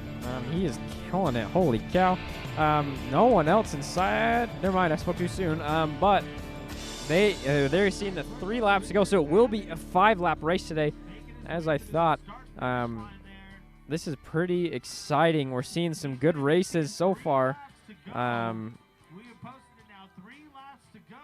he's got 3 laps, and we're seeing the rest of the field kind of play out here, coming up and catching up. Maybe not catching up, but they're definitely coming up here. We've seen a few of them drop back and get a little bit of a switch up in some of the rankings, but not too much. But we're seeing still that, besides that first place, we're still seeing a little bit of that closeness as we've seen in earlier laps. So far, it's been a very, very good race. All these guys are riding hard. A little bit of summer muddy, which makes it more exciting, makes it more fun. Getting dirty always helps out with morale. We got a lot of people coming in here. And again, we're in that stage in the race where you'll see some of these men who are doing really, really well. And you'll see a junior just like the one that's coming across your screen right now. And no fault to the junior, he's just a little bit younger. And the guys who are older have likely been training for a very long time for their races. And so you'll see a big mix-up of the different races today, and it's kind of hard sometimes to tell who's who. But rest assured, there are some of these leaders that are in the different races. So.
Have a little bit of a technical difficulty here right in front of the front. We'll see how that happens.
So far, we'll see how long that stands.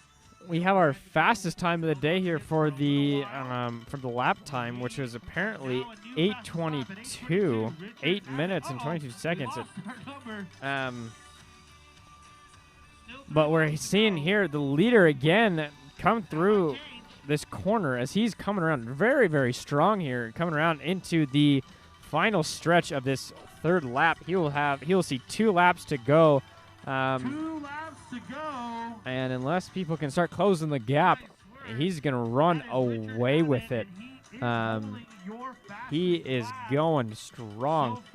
He might have just gotten the faster lap, but I am not sure. But he's going strong. Is Scott Allen. So Richard Abbott and Scott Allen duking it out for first and second unofficially. We've got a lot of course all of these times are unofficial. However, when you build such a great lead like that, you could even pencil it in as official. If you're feeling that good about it, you can pencil it in as official. But you just got to keep going hard.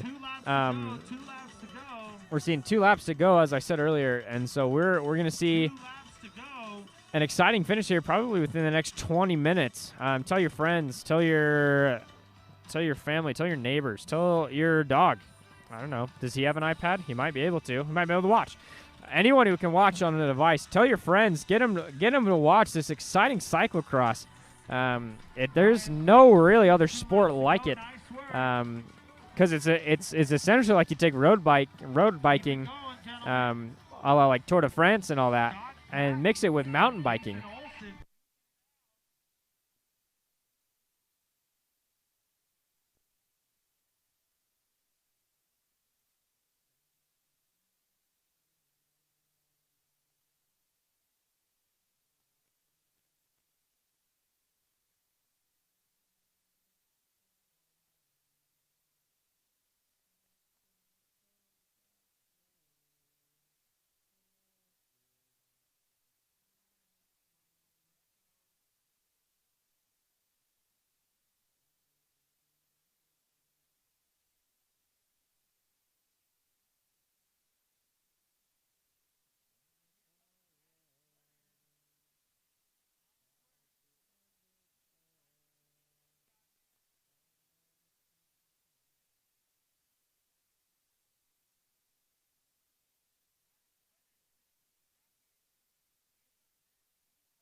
We're seeing the men's B field here coming in here soon, or right now, sorry, not soon. We're seeing the men's B field come through. Apparently some of the leaders are in this group ahead. They're doing really well. They're staying steady on their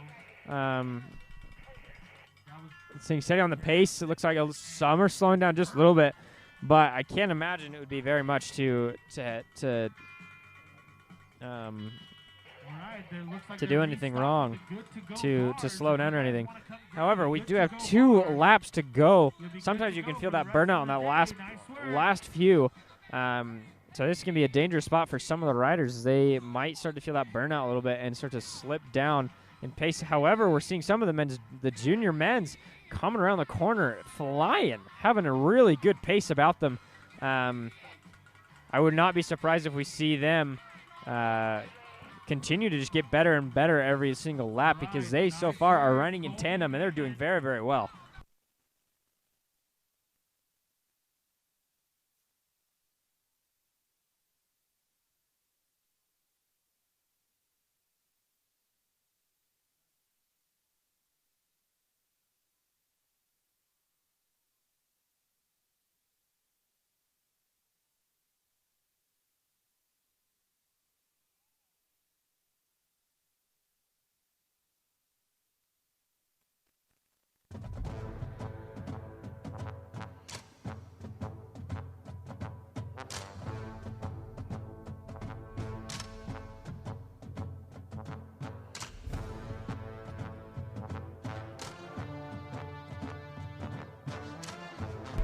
as I mentioned earlier, everyone is seeing 2 laps to go, so we're going to see some people either dig in or burn out just a little bit. 2 laps to go is one of those, is kind of where you want to be in your striking distance, because when you only got 1 to go, it's really hard to make up those about almost 30 seconds. So 2 is where you're going to see a lot of moves here as they do their best to move up and get those extra points that they need to position themselves very well for the final for the championship here coming up in just a few weeks.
We just saw the leader, a little bit of a leader switch. That's kind of surprising.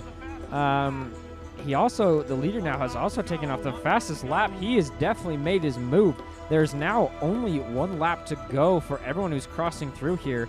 So we're going to be seeing our end here in the next 10 minutes. But we'll see most of everyone wrap up probably within the next 15, 20 minutes as well. The fastest lap now is 8:21. That is really quick around this course. That was the leader. And, of course, everything just gets a little bit slower from there, but that's still very, very fast for this course. Lots of technicals to it. So This is very, very great.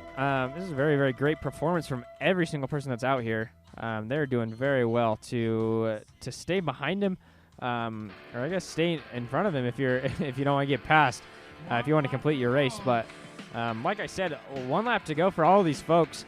It'll be exciting to see how this thing shakes out and how it finishes, because we did have that 1 lead change. I wonder if we might have another one here at some point later in the race.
Another big group here come up around the bend and then about to go into the turn to the straightaway into the finish line. Again, all these people are going to see 1 minute or 1 lap to go. Sorry, not 1 minute. That'd be crazy. But they're going to see 1 lap to go to see how this goes. This is where you dig in, where if you weren't making your move on the second, you better be making it now, because they are neck and neck. Some people are making their move just before the 1 minute, one lap to go.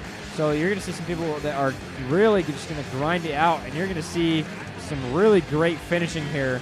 We're going to see some people are going to make some good moves, some smart moves, and then we're going to see some people make a little bit of some mental errors, some blunders, and let some people get in where they shouldn't have gotten in. So I love seeing the aggressive play to move up a few laps here, or a few positions here. So we're going to see what happens the rest of this race.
And there he goes.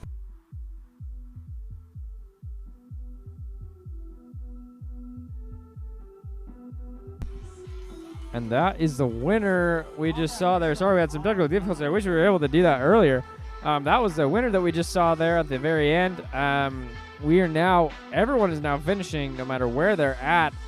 So it's always good for these guys. And I believe there's a few girls here to finish on a high note, finish strong, finish well.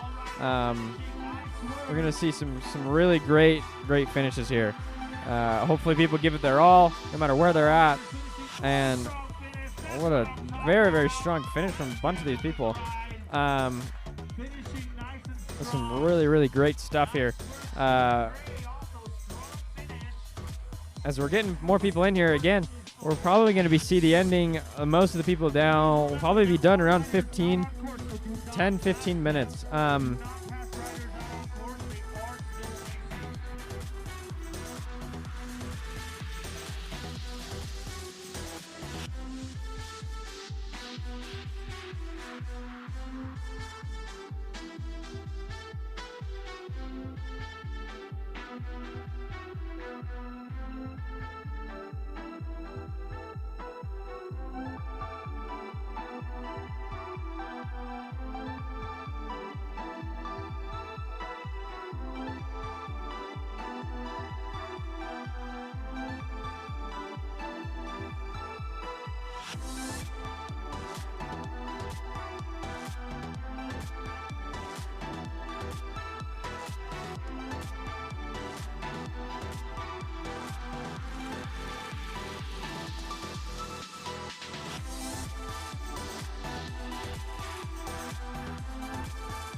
We're seeing all these riders now coming across, and they're finishing strong. They're doing their very, very best. They're doing very, very well.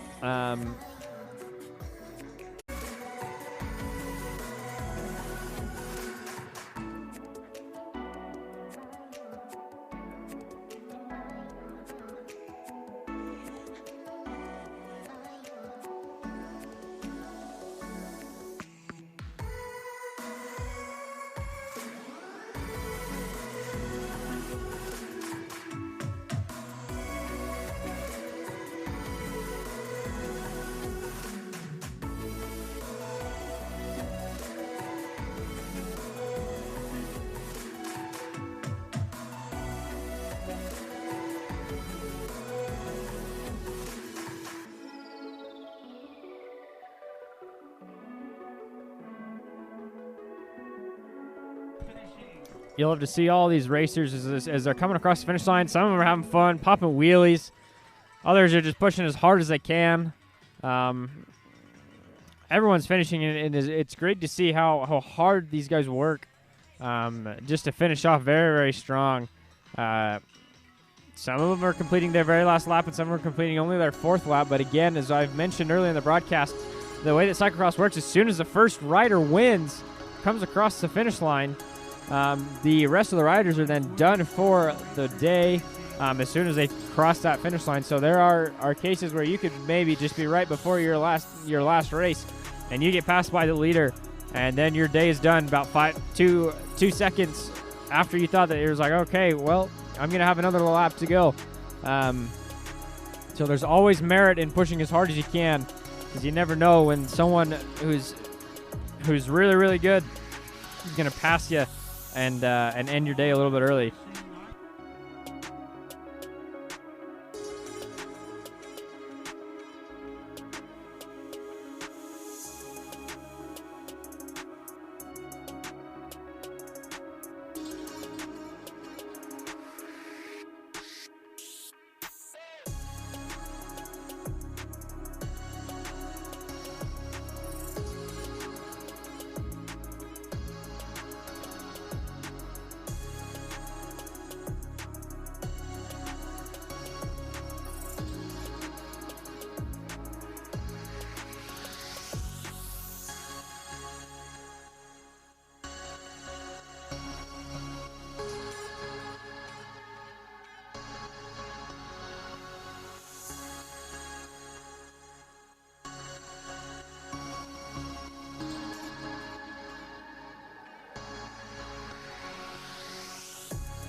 We're seeing just the last few bits of riders trickle in here. As they've done a really, really great job today. They have given it their all. All of them are finishing up here, so we're going to see very quickly, very soon, the next race, which will probably start here in the next 15 to 20 minutes. We've seen already some people are over at the staging to start warming up, or to not warm up, sorry, to get ready for their race.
For those curious why some of these riders are hopping off just before the end, they are actually warming up for the next race, which is a one speed race as well as the men's A category. So we're going to see some electricity here coming out of the woodworks. It'll be a fun time to watch some of these guys at their peak performance go. As a reminder, we are at the Kent Family Farm here in Kaysville, Utah, watching Utah Cyclocross as they're biking here today on a beautiful November afternoon. Not a typical November here in Utah. It feels like it's a September or an October afternoon. It's a little bit on the warmer side. It's about 60s, 70s. You're watching the broadcast on Game On Live Studio. We thank you for joining us if you are.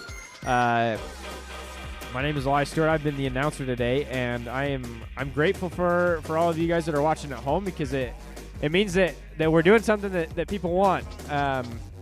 So if you could subscribe or follow us on our social channels, and we'll post this race later if you want to watch it again. And if not, you can visit our website as well, which is just www.gols.co.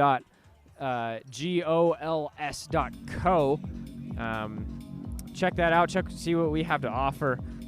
We'd love to have you guys around. But in the meantime, we are going to hang around tight until the next wave starts here again, probably in the next 10-15 minutes.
For those of you interested, I just heard announced that the fastest lap time was 8 minutes and 20 seconds, which is really, really quick. Holy cow. To go around this technical course, that is a very, very good job to do it in 8 minutes and 20 seconds. Again, we'll be back here in just a few moments to watch the watch the announcing. To watch the final race of the day, which is the men's A category, as well as the one-speed race.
For those of you watching, I just got word that they're currently staging, which means that we are going to be pretty close here to the start.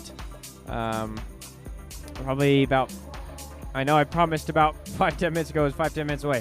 It's probably, if I were to wager, and I'm not a betting man, but if I was, probably within the next 5 to 10 minutes. So be ready for this race. It's gonna be a good one.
Ladies and gentlemen, they are off to a fast start.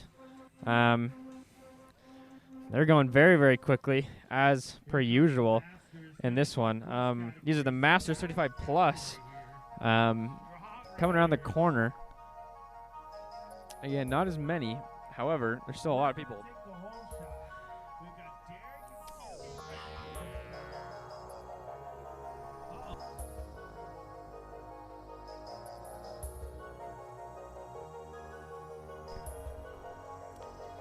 We're about to get started here on this next race, this next start. I'm going to start here right now as they are off.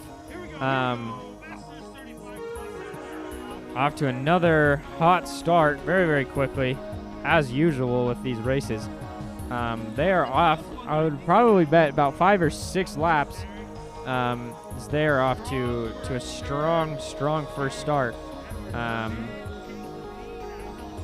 Got some quick leaders here really quickly, but we're close to the last race being underway here in just a few seconds. But looking at they're taking the first few corners very, very well. Very, very technical, very, very good. They're about to go into the forest, and there we will probably lose them for just a bit until we can get another camera up.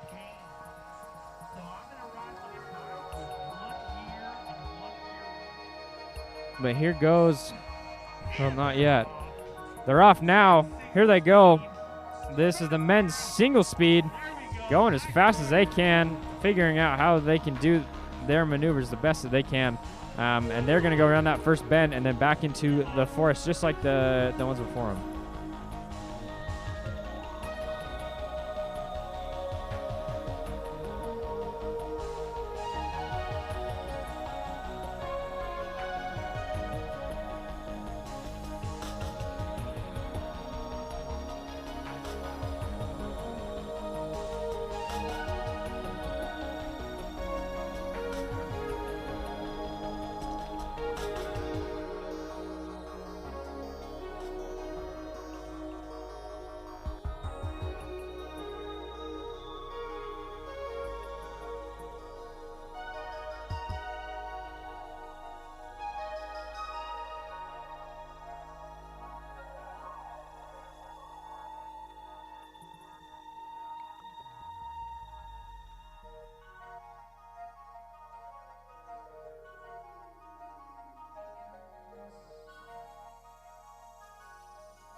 Sorry about that, folks. We just had to get some people or some things figured out on our end. But we're seeing the men's leaders coming up and around, so we'll be seeing them here very, very soon. Our camera angles are now a little bit more limited. However, we will be able to we'll do our very best to give you something that you want to watch, and you want your family and friends to watch as well.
And we have our men's leaders here coming around the corner, and just about to turn into the big straightaway. They will be going down and going out for their next lap. These guys are really, really fast, and they try to get as many positions as they can on these straightaways, because when you're turning it, you don't really have that much opportunity. It's either spend more energy and go out wide, or hope that the guy goes just a little bit outside so you can slip in. But either way, it's pretty hard to get. So on these straightaways, you very much want to gain as much ground as you can. Just like, because as I said earlier, it's just the best opportunity that you have to be able to pass the guy in front of you.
Another broken plate, another called off date. We never seem to get it right.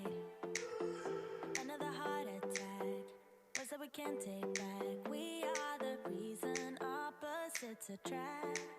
Once you slam the door on the second floor, I regret it all. When I think it through, I can't help the way I feel for you. You make me lose my mind like all the time. It still feels right. Stuck in an endless fight like every night. It still feels right. Even the worst can say I wouldn't change it, babe. 'Cause without you, everything means nothing. You make me lose my These are the last few races of the day, so if you ever wanted a time to send the stream to someone, now is the time, because you're going to lose your opportunity to do so here in the next hour or so. So please send the stream to your friends. You want to see them. You want to see your loved ones get supported in their triumphs. We're gonna see a great ending to these races. We're already off to a really good start. So yeah, stick around and get more people to watch if you can.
We're now seeing the leaders come through here. And they're going through hard. They're coming through the start-finish line here very, very well. As Justin Lundeen, he is a typical leader out here in the UTCX men's A category. They're doing very, very well. About 4 of them, all within about 15 seconds of each other. It's still anyone's race with the amount of laps left still not announced yet. However, these gentlemen are doing very, very well to stay ahead of the group, and and at least string it out just a little bit more. Because as they're getting a little bit more stringy in these things, you give yourself more time to perhaps maybe you take a little bit slower on a turn than you should have, or maybe that you go into the water when you shouldn't have. But either way, the more distance you can put between you and your opponent, the better it is. Because as much as we love excitement on here at Game On Live Studios, these athletes would rather them win by quite a large margin and comfortably, I might add. So we're gonna start seeing maybe some moves, maybe not. We'd probably start to see most of the moves that are being made closer to the end of the race, with people just building on their leads or trying to catch up to someone. We might see that for the next 2, 3, 4 laps, depending on how many laps there are left.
That was TJ Stone who just went through there. Big shout out to him. He's helped us out immensely as we've been trying to coordinate getting this set up so that we can stream for you guys. We're still at a point where we're getting some of these single speeds going, and they're going very, very well. As we see them,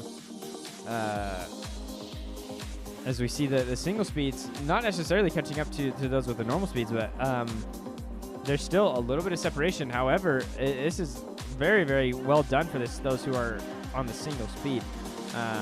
They're holding out their own. They're doing very, very well. We're going to start seeing a lot more single speeds here in the next few minutes, as they're a little bit more towards the tail end. But their bike race is a lot more exciting because they can, again, as if you didn't understand by the by one speed, they can only bike at one speed, where all these other ones that you'll see that are cruising through, all these other with a normal bike, they'll be cruising through. However, these guys with the single speed will be pedaling almost at the same rate. However, they won't be getting as far, just due to their bike limitations. But we're gonna see some great ends to this race. I can already see some of the men's coming through at about a halfway mark. So we're gonna see another lap here in the next 7-ish minutes. So that'll be really, really exciting when that does happen.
Here comes the leaders of the first one, and they got 2 of them going through here.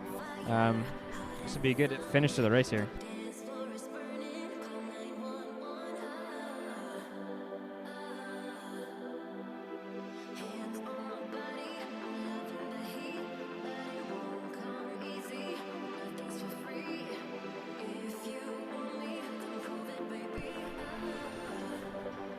We're seeing our 2 leaders here come around. I believe they're on their 3rd lap now, so they'll probably be. I think there's 6 laps in this race, but we will see how everything shakes out depending on their times. But they're doing very, very well. The leaders are doing very, very well to separate themselves from the rest of the pack. So we'll see what happens the rest of this race.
For those who are interested, I just heard a very, very interesting stat. The fastest fastest lap time was 7 minutes and 17 seconds. That's a minute faster than what we've had before. That is crazy. That's a minute improvement on everything else. That is an unofficial time. However, if it is official, oh my goodness, that is so fast. We're kind of hoping. I hope that it is. That'd be impressive. But Justin Lindeen was just just behind him, so I would imagine that him and Justin Lindeen are on 7 minutes and 18 seconds per lap. So they're very, very fast here. So we'll be seeing them in just another 7 minutes, which is crazy. Well, if the trend continues anyway. But that is really, really crazy to think about. We hope you'll stick around for the rest of the thing. Again, we're at Kent Family Farm here with Utah Cyclocross community. This is the last race of the day, so we hope that you're here and you're sticking around to the end. Was that a sticker? That's what I'm talking about. You know?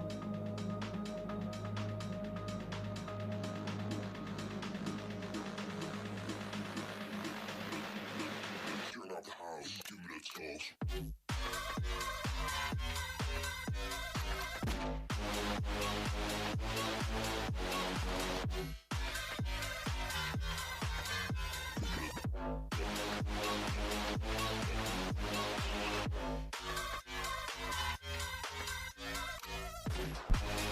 seems to have someone with a little bit of an air problem in their tire. They're pumping it up there. It looks like it's just a little bit of a tire pressure. Probably not a puncture. If it was a puncture, they'd probably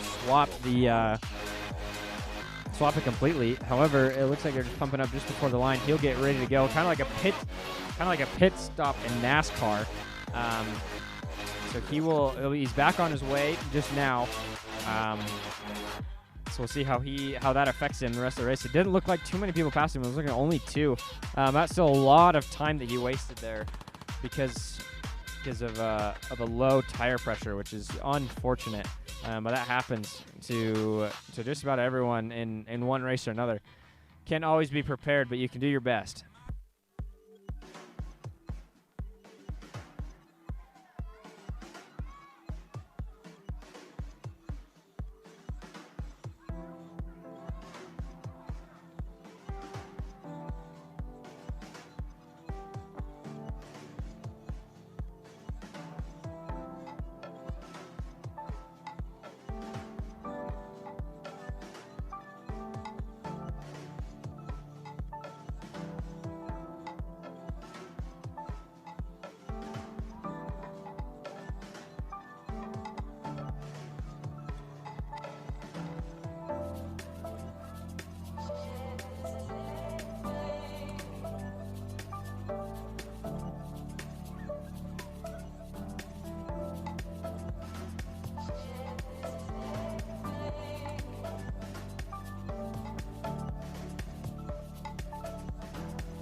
And I know I just said it a few minutes ago, but here comes Justin Ledeen and Alex Grant with a 7:17, and they might have just sped up a little bit even more because that was quick. We just saw them, and they're back again.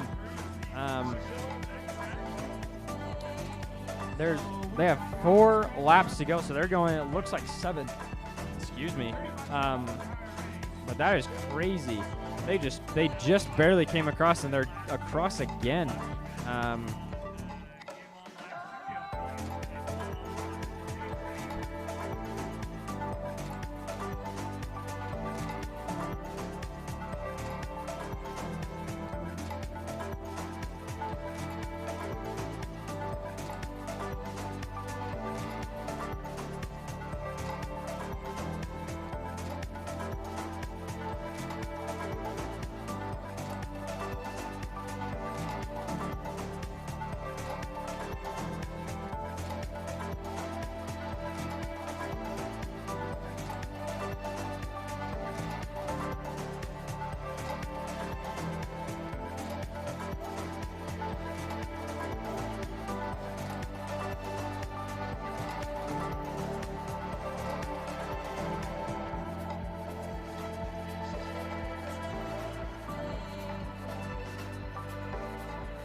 was a good race so far. We've got some more. I think this is the leader in the single speeds. He's coming around the corner. Yeah, we got one single speed in front of another one. We'll see how this all shakes out with all the single speeds. But I don't know if I mentioned earlier. I believe that I did. We have about 4 laps to go. They'll be seeing the 3 laps to go here as soon as they come around the corner. And knowing Justin Lindeen and Alex, they'll be very, very close here. In fact, I just saw one of them. Oh, there's a little bit of separation. That's interesting. Anyway, maybe one of them crashed. But nonetheless, we're going to be seeing that coming around very, very quickly as we see how this last few laps shakes out.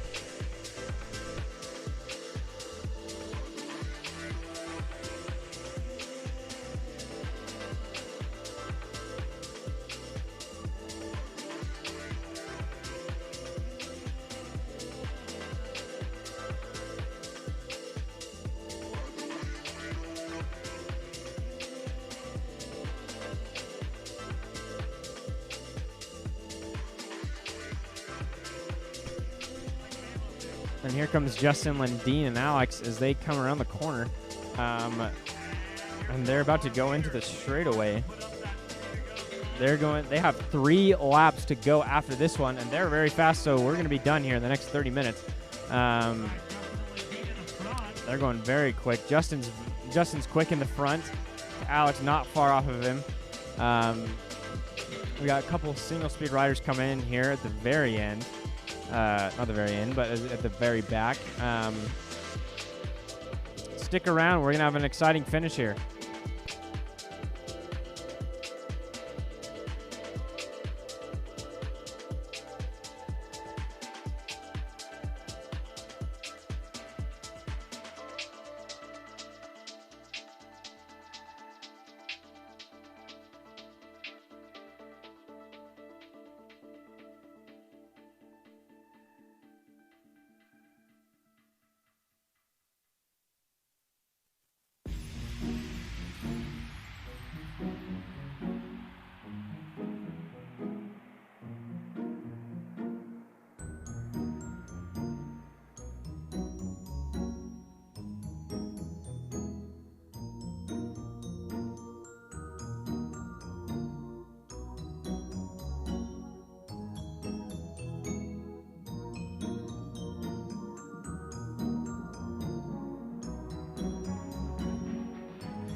as mentioned earlier, you have 3 laps to go. 3 laps here till the end of the race. When Justin and Alex came through, that was a little bit earlier on in the race, and now I don't see the leader just yet. But that was about 4 minutes ago, so I can imagine they're about halfway. And we'll be seeing him here again really, really soon. At least that's what I would assume anyway. Thank you for joining us again here live at Kent Family Farm on Game On Live Studios. Thank you for watching. Thank you for your support. We appreciate it. Again, if you enjoy things like these, if you enjoy watching cyclocross from home, give us a follow on our social media, as we're going to continue to bring all of these great things just to you directly for free as well. And who doesn't like free things? So yeah, please subscribe. It helps us out a lot, and it would just let you know of when the future mountain biking things are happening. Or sorry, not mountain biking, it's cyclocross. Mountain biking was a few weeks ago. But we do lots of other things. So please check us out on our Instagram at Game On LS on social medias, and then as well as our YouTube. So please, we hope that you're enjoying today's broadcast. If you are, let us know in the comments. Let us know where you're from, where you're watching from, and we'll see who. If you're the farthest one away, we'll give you a shout out over live air.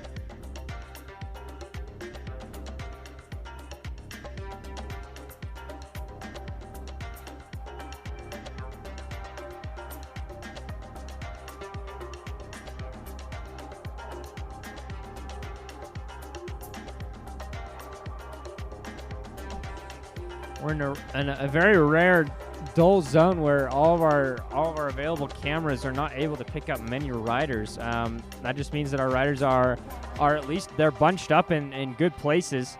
Unfortunately, we can't see any of them, which is not fun for us, but fun for the riders. 'Cause that means that they are doing their job. They are getting close to each other. We are seeing, of course, a few stragglers here and there. However, these riders are doing a very, very good job of pushing off any opposition that they have and be able to put some distance between them and the person behind them.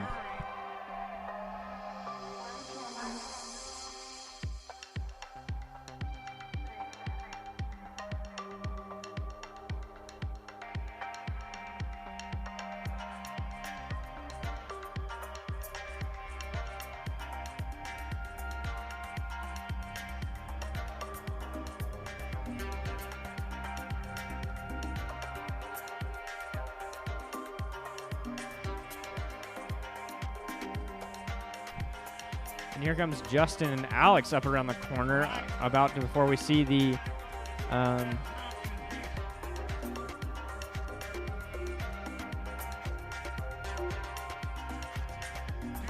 here we see Alex and Justin 2 to go, 2 laps to go as they both cross the line again together. Justin is behind and Alex is in front. This is 2 laps to go. This is kind of where if you are in the back, you start to make your move.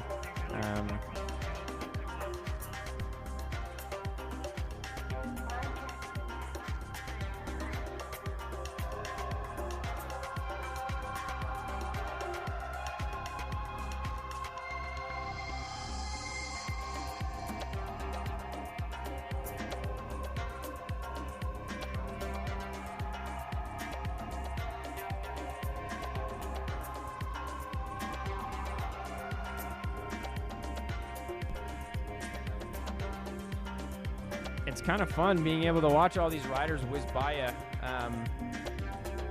You can tell how much these people are really into the sport. A lot of their, while they may be grimacing, a lot of them are smile grimaces, which to me tells me that they're enjoying their time out here. Though their legs might be super tired, and they just know that they have still 2 more to go. They've got to love it. Those are usually the best times when you can just go out, work hard, and then best of all is you get you have a smile on your face. So we'll see what happens as we get closer to the end here. But again, Justin and Alex are in front by a large margin compared to the rest of the men's A field.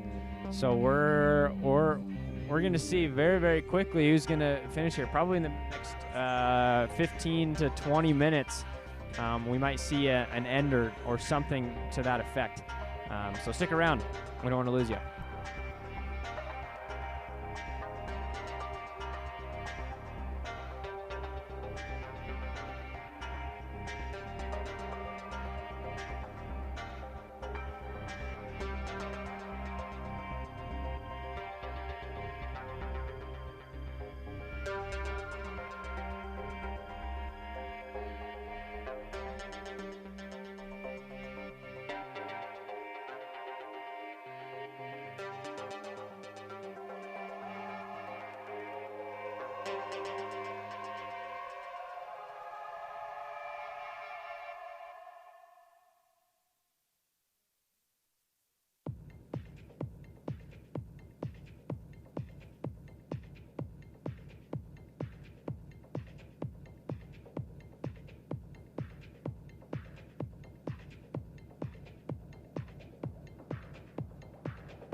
we're kind of in a lull moment here in the way that our cameras can reach certain people.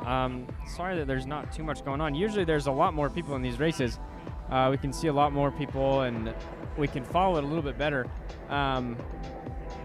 However, Justin and Alex are the two at the very front, and they have just been very, very good. We'll let you know when they're in our sights. They're actually just about to come in. We'll be coming into frame here in just a minute. Justin is now in front of Alex, as Justin has overtaken Alex by just a half second. They've traded places just a few times here. Justin's in the white and Alex is in the green. They're going down. This is now 1 lap to go. 1 lap, ladies and gentlemen. This is a very, very, very exciting.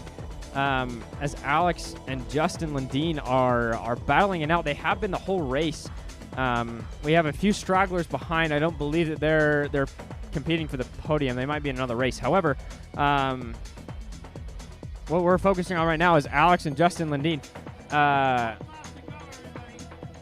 As Alex and Justin are again right neck and neck as they have been all game, and they'll continue to be that way for the rest of the race, I would imagine, as they go off into the forest. All these other people are now kind of falling behind.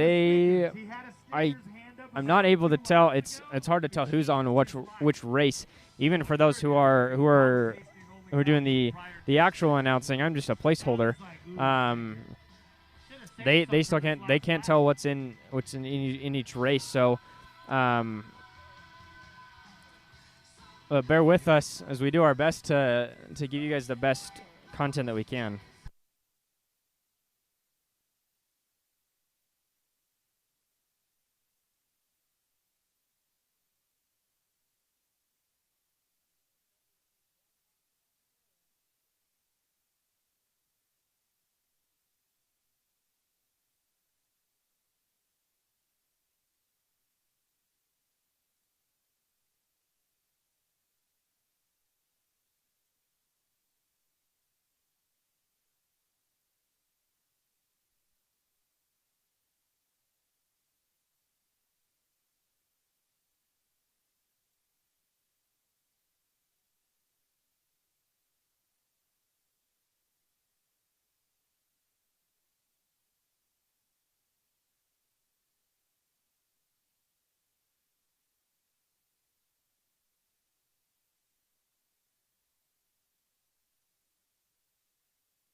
I think it was Thomas who just spilled on the edge there. That's not very good.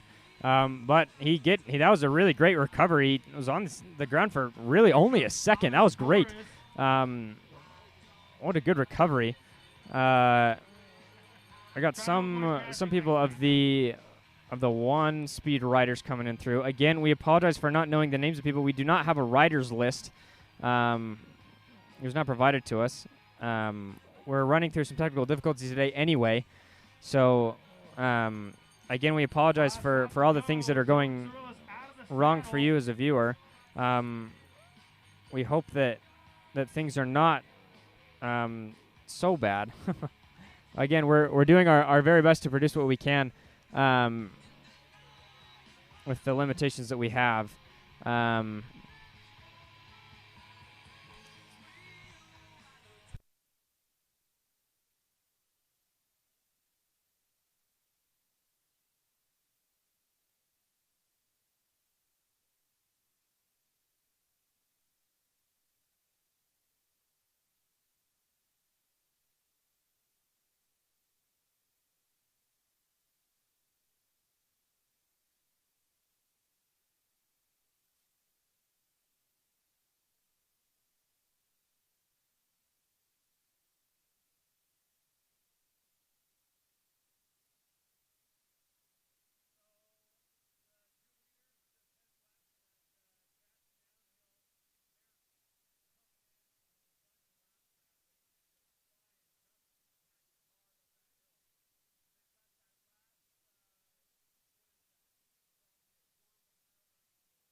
And here comes Alex and Justin Landine. Alex has just taken off a little bit. They're coming around the corner. Alex just cuts in front of Justin. They're coming around the corner here. Let's see if they hold him. Alex goes to the outside. Goes to the inside. Oh, it's in a sprint off now. I can't tell who it's going to be. Who's going to finish? Oh, Justin, I think, just barely beats Alex out. Man, what a finish. Alex just barely getting across. Just behind Justin. That was a really great sprint. Alex was really smart coming in there, and then Justin just kind of just doing his best to come back, and he did. He did great. Now that means that all the rest of the riders will be finishing now. That was a great finish.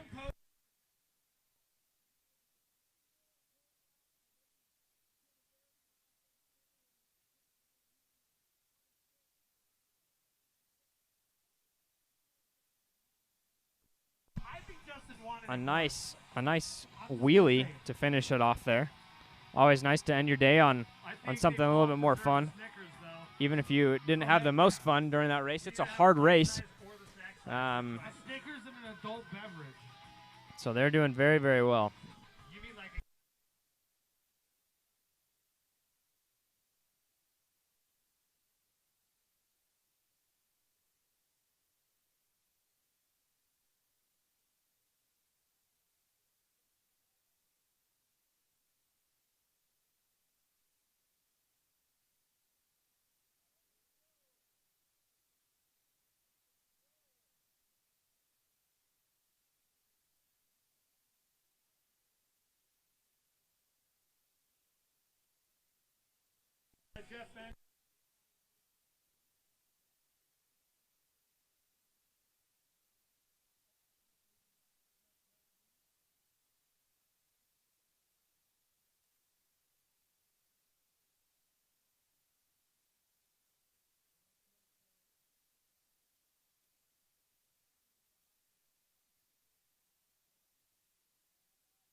We're getting a bunch of these riders who have worked hard through this day coming into the very end.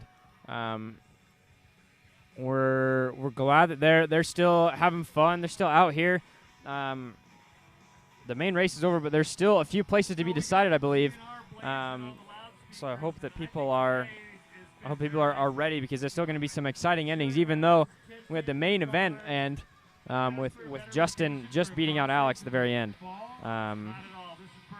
So we hope you stick around for the rest of the stream. Give us a follow on social media, Game On LS, and give us a follow on YouTube as well to never miss one of these great Utah Cyclocross streams.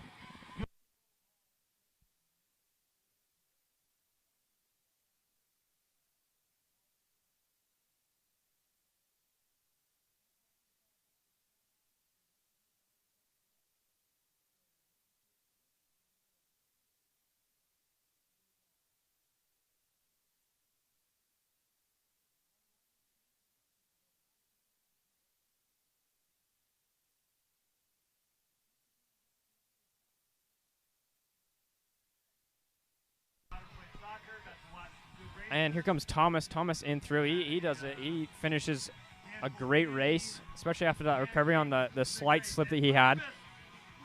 And he has a wheelie. Wheelie at the end. That was awesome. We've got just a couple other riders just kind of slowly trickling in. Everyone's pushing hard to the very end, which is good to see. You always hate to see when they have to, maybe they got hurt or something, they have to limp in. This is great. Good job, everyone. Here comes TJ Stone. I'm grateful for TJ. He's done a lot for this sport, and especially here in Utah, as he comes across the line, as he finishes strong. Dylan Soros is right behind him.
as we get close to wrapping up here, we want to let you know that we are grateful for your viewership. We're grateful for your continuing support of this, of our business. We are doing our best to bring something, a good product every single week. We had a little bit of technical difficulties in the morning that has kind of bled into today, the rest of the day. So we're sorry about if that has caused any frustrations or anything to that effect for you, the viewer. But just to end it out, we're seeing some riders come in. Everyone's mostly on, I would believe, on the back end of the course. I've maybe only seen a few that are just under halfway now. But we're very close to the end here. And as we get close to the end, we are very grateful for you. We're grateful for these riders are coming out and doing their hardest every single week. Some of them are doing it for fun, but some of them are doing it for glory. But everyone gets some. I do want to remind everyone that this race is about 4 weeks before the state championship in Utah. Again, as I said, that'll be in about 4 weeks. That'll be a very, very exciting one. As today we saw a few crucial points earned in certain places, and times improved and all that great stuff. So we're going to see some more of that next week. But again, we're here live at Kent Family Farm.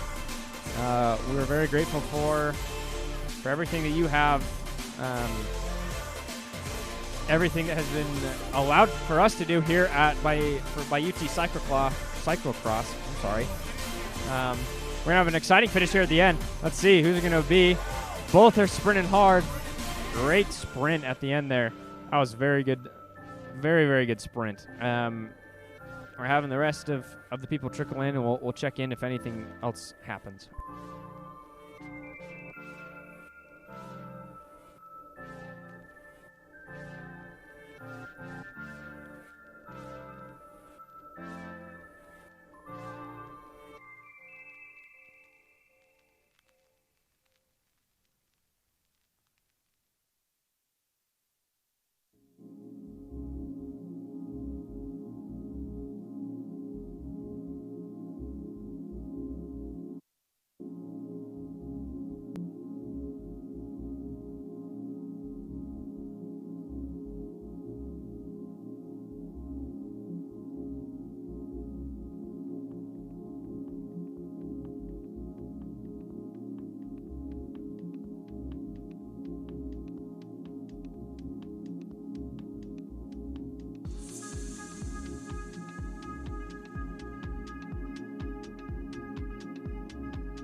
I believe that is it. Thank you so much for watching. This has been a Game On live studio production of the Utah Cyclocross here at Kent Family Farm. My name is Elias Stewart, and this is, and we are signing off. Have a great day.